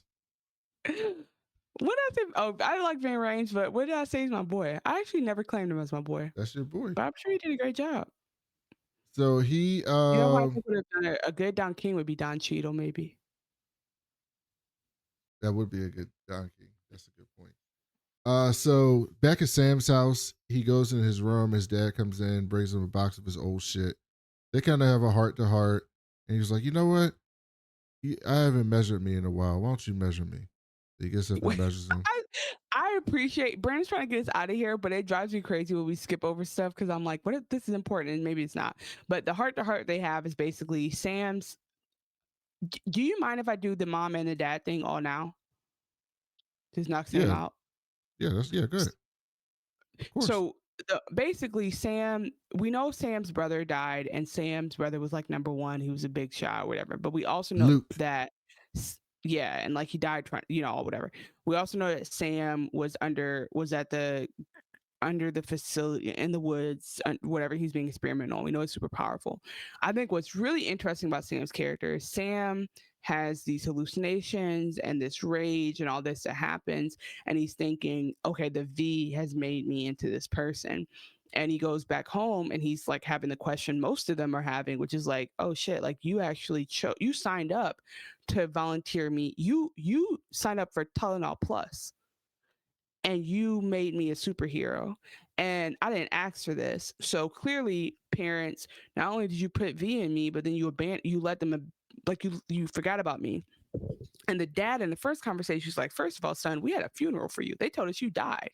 And then when they told us you were back, we tried to come see you and they wouldn't let us. And so that helps a little bit because he's realizing like, okay, my family does care about me, and the narrative I've been told or telling myself is not true. But then later he has a moment of paranoia where his mom's on the phone, and mind you, the mom has been skulking around, so I didn't trust her necessarily either. But he has a moment of paranoia where he thinks she's on the phone with Vought trying to get him found, which mind you, she could have been. And he freaks out and the dad tries to intervene and he hits the dad really hard.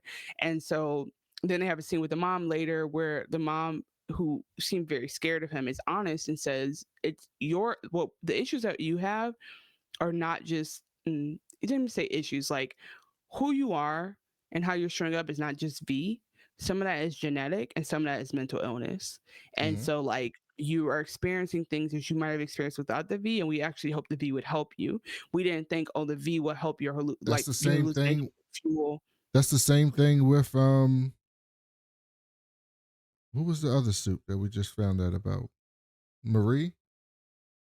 Wasn't it Marie? Yeah, it was Marie. That they got V so that they could try to conceive because they couldn't conceive. Right. So they needed that. I mean, people had all kind of reasons. Yeah. I mean, people had all kind of reasons. It's and so everybody wasn't, it's not everyone's not a Starlight mom where they wanted them to be like a pageant girl, and that was what it was, stage mom. So all that to say that Sam has this very interesting thing where he finally goes home and reckons with those feelings and has a conversation with both parents. He finds out that they do love him, but they are concerned about his mental health, and he has a moment of like breakdown where he's like, oh shit, there is no cure for who I am.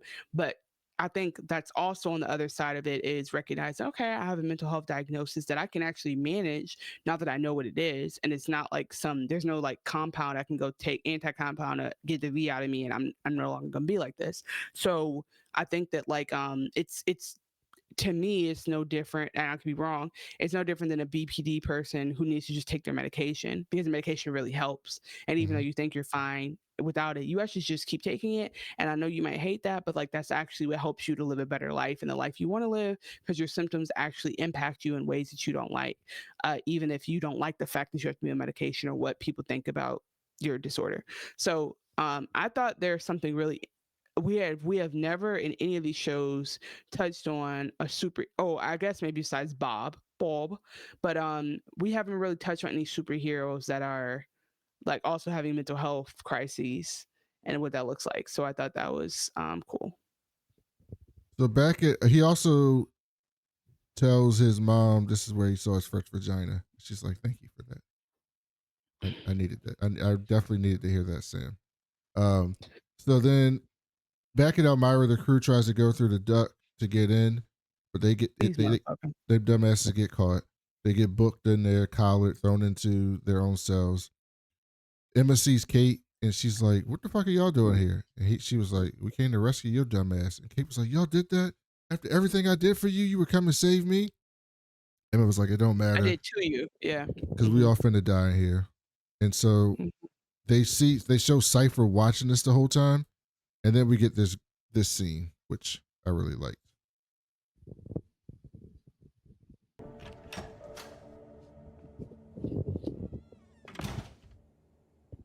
Madam Vought CEO, to what do we owe the pleasure? Like you. I was pretty surprised when you accepted that position. I never took you for the...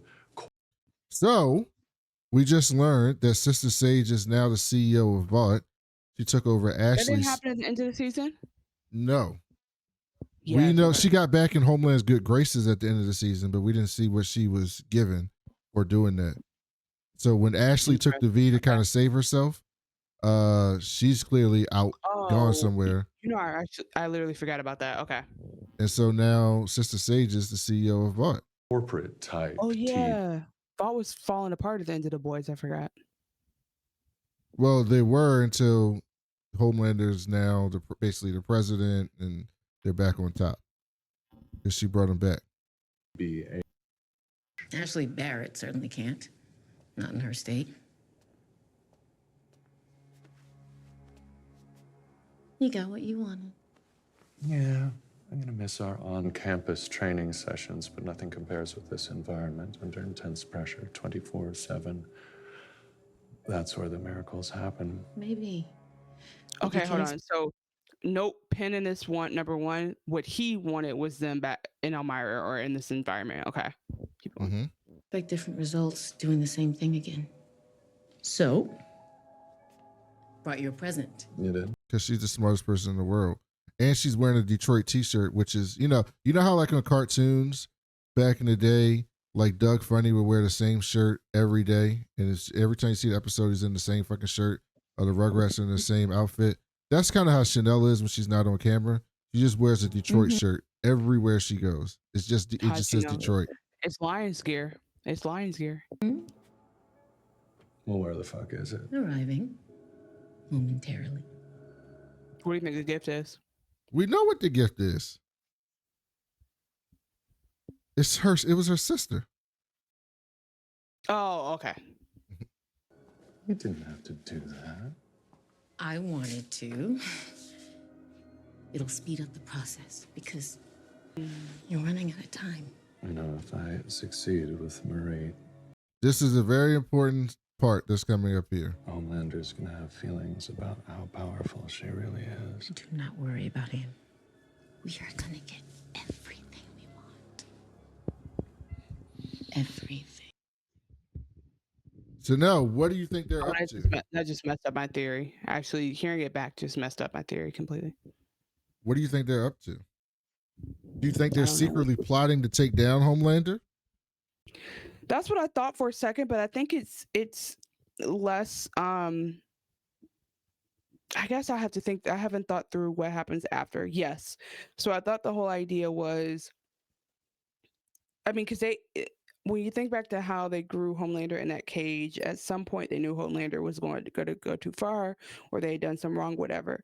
So if just the same way that somebody would have been trying to figure out how to kill Soups, they might have been figured out like, okay, how do I make a Soup that's more powerful than him, like, and makes him renders him invincible, and then also that person is someone we can control in some kind of way.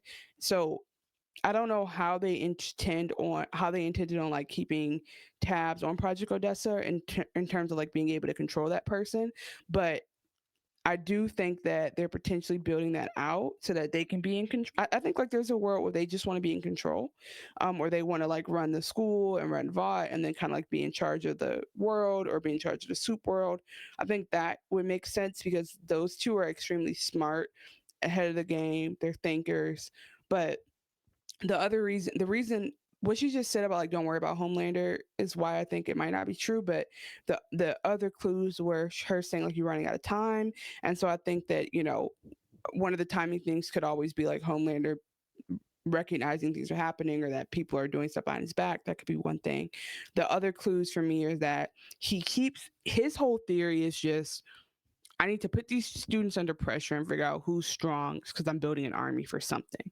And so that's what I'm picking up on. It's like that's why he had a special class where he picked people and said, "Hey, you're going to literally battle to the death every week to get out of here." That's why he talked about like putting Andre at his strong, trying to get him to be his strongest. That's why he's obsessed with Marie finding her strength. I think like he's trying to build an army. Now, if it's against Homelander, that would make sense because I don't think anybody can be powerful and Homelander won't come looking for them. And the last thing I would say is that if this is the case though, his approach is crazy because I think the better approach would be, hey guys, this is the other reason why I don't think it's it. Because the better approach would be, hey guys, you guys know Homelander's actually a sociopath, psychopath, all of that. He's like the worst. So we need an army against him. Can we train? And maybe they get scared, but it's like, no, you're doing something good for humanity. That would be the way to convince these kids to do this. So it may be something else entirely.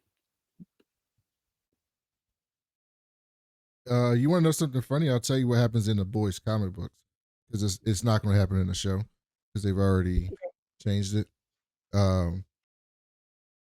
So what you're basically saying about trying to figure out a way to take Homelander down or whatever, in the comic books, Black Noir, Black Noir on the boys, under his mask, he is actually a clone of Homelander. And all the fucked up shit that Homelander does, it wasn't, not all of it, but most of it wasn't actually Homelander. It was Black Noir taking his mask off and doing it. And then he ends up getting into he was the secret weapon to stop Homelander at the end when he goes too far. And they basically fight each other. And he's the crazy version of Homelander. But they're already not doing that because we know Black Noir is not Homelander. We know he's a black person in the show. Wow, what a twist though. That would fuck me up. So then we do a really quick scene at Polarity's crib where he basically calls Emma and Marie, don't get no answer. He looks at some pictures of his family and it causes him to kind of have a seizure essentially, and all the shit in his kitchen starts flying, everything metal. Yeah, but also we get a picture of Chance, R.I.P. So then back at Elmira, oh yeah, R.I.P. Chance, and then back at Elmira, Cate takes a staple out of her head to pick her Genosha lock. By the way, so this is essentially Genosha, is what this is. It's Genosha. They even had a boys version of Nightcrawler locked up in one of the fucking cells, and they got their power dampening collars. It's straight out of the X-Men books, out of Genosha, and so Emma is back to throwing up. And Cate's like, why are you doing that? And she's just like, when I was growing up, I felt like I had to do this to get small, but I didn't think it was a problem. And everybody told me it was a problem. And I was like, no, I'm just doing it because that's how my powers work. But it seems like I can't stop. Even now that I'm bigger and I can do it other ways, I still come back to doing this. Maybe there's something that's wrong with me. And Cate's like, there's nothing wrong with you. We're going to figure out a way to get out of here. Emma's like, no one's coming to save us. We cut to Marie. She's trying to control her blood, but realizes she can't do it, and it's because Cipher gave her basically a blood thinner that's basically stopping her from being able to do anything with controlling it. And she was like, "Look, I'm gonna give you one last chance to come train with me." She's like, "Why the fuck would I do that? I'm not gonna be your weapon." And Cipher's like, "I don't want you to be my weapon. You're a salvation." And Jordan was like, "Why don't you cut this shit and just tell her what all this bullshit is about? We know about Odessa. We know you were there when she was born. You know you was watching us in Elmira. What the fuck is it?" And that's when Cipher, which Chanel said earlier, comes over and is like, why don't I stick my hand up in you again, you puppet, because you're so weak, and starts talking shit to Jordan. And Jordan was like, I enjoyed it. It was wonderful being in your body. And Jordan was like, no, it wasn't. You're a fucking liar. I can feel the pain. You're always in pain. This is why I said I think it's Godolkin that's controlling him. He's always in pain and he can feel that. And he's like, you're weak. and you're gonna feel it. And Cipher then's like, all right, whatever, let's take a field trip, Marie. And goes on a field trip and takes her to see the door where Andre was at. And he was like, look, Marie, you inspire people, which is so fucked up. And the door was all fucked up. And then she was like, we got one more place to go. And they go to a cell, and it's fucking Marie's sister, Annabeth. And Marie's like, Annabeth? And freaks out and tries to kill him. They shock her in her collar and then take her back to her cell. And then we basically get the big escape at the end. Cate breaks out using the staple that she took out of her head. She frees Emma. She then goes and gets Jordan and Marie. And they're like, hold on. There's no alarm. There's no guards. No, by the way, Jordan is the only one. Yep. Oh, you're saying they is in Jordan. Yep. What the fuck's going on here?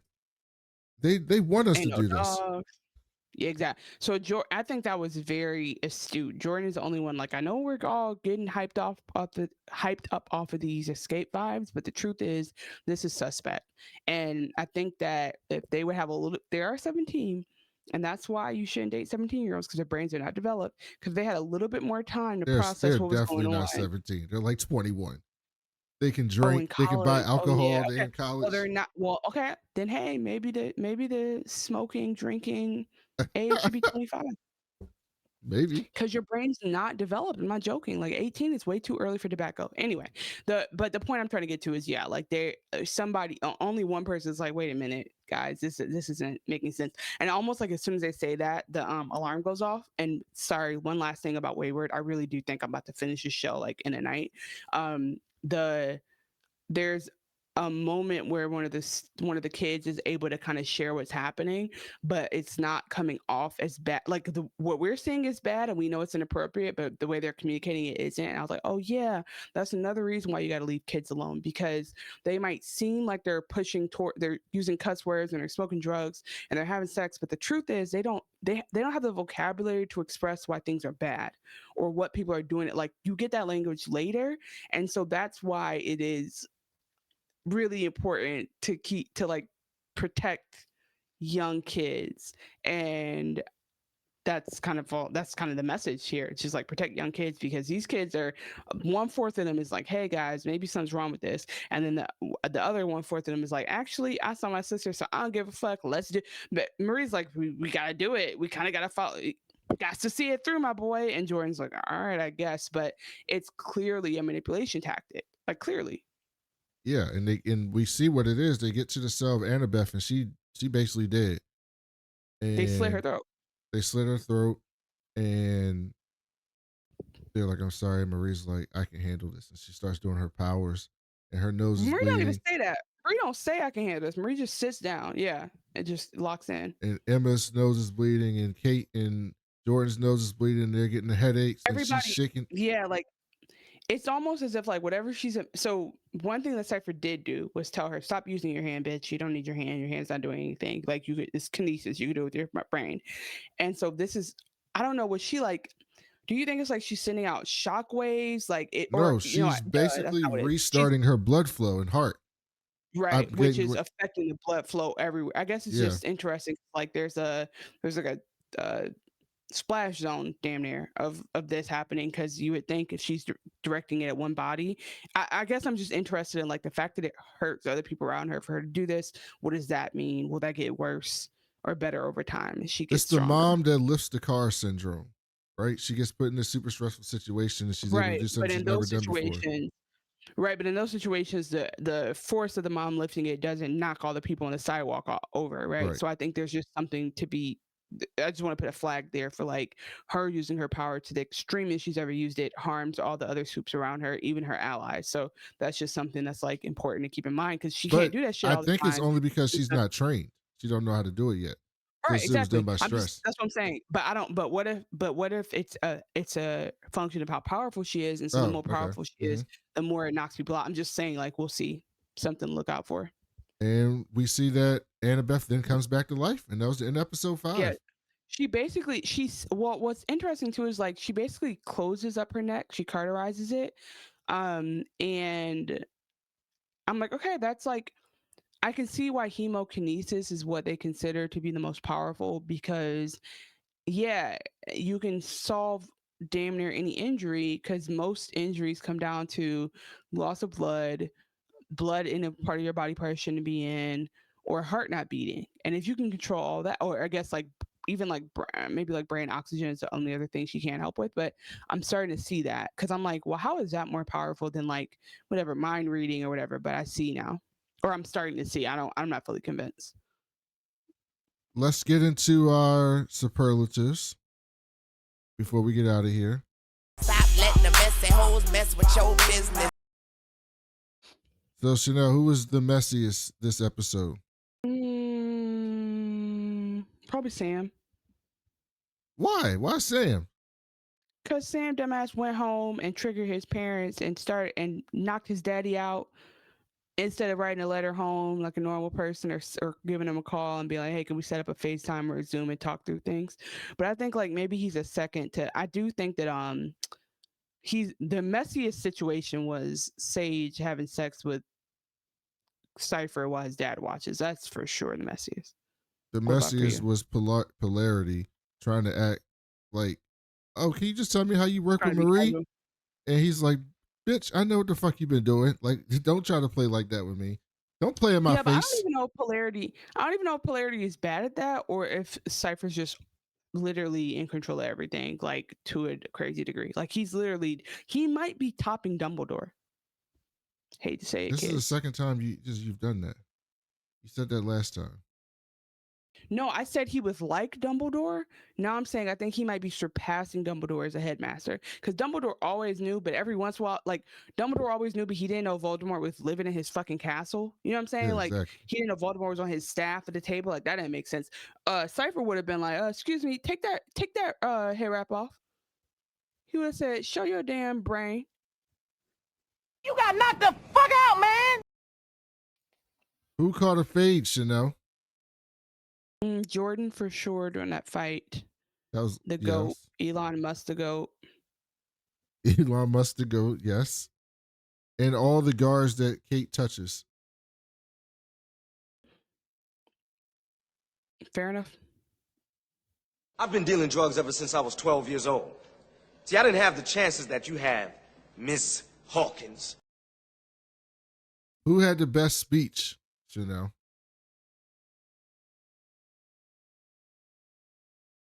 Probably Cipher. Like when you find out that Cipher actually was in charge of all of it, that was the most impactful for me. Mm-hmm. And I think Emma and one of the girls had like a really nice.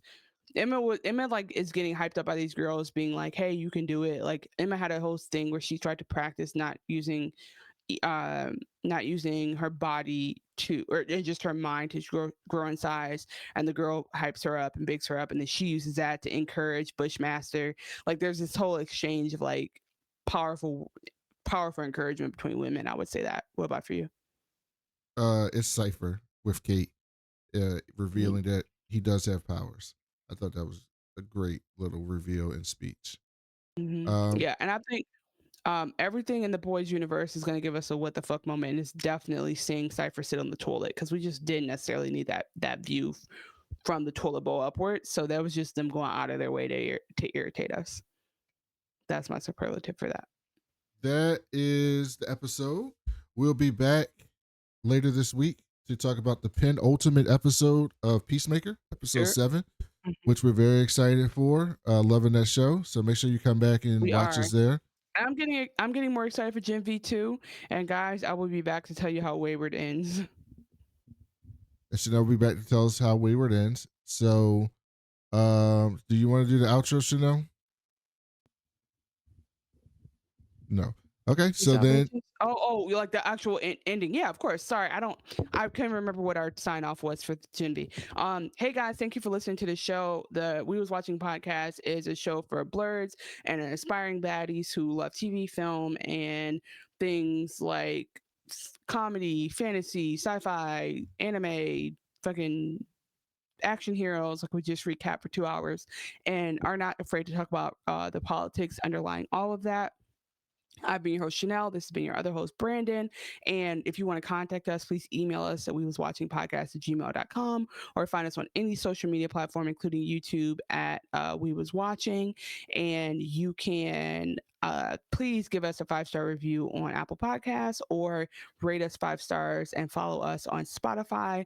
You can also leave comments using Spotify podcasts to let us know what you thought, comment on YouTube, or DM or message any of us on social media. I think that's pretty much our outro. So thank you guys so much for listening. We really appreciate it. We're trying to still do 2 shows a week, which means our second show comes and goes at different times. This is the first time we've been able to record just on a straight up Wednesday. And as you can see, we have Wednesday energy and we hope you enjoyed the show. So we'll see you guys next time when we get back to recap Peacemaker before the season wraps up. Brandon, thank you for hosting, and peace out, bitches.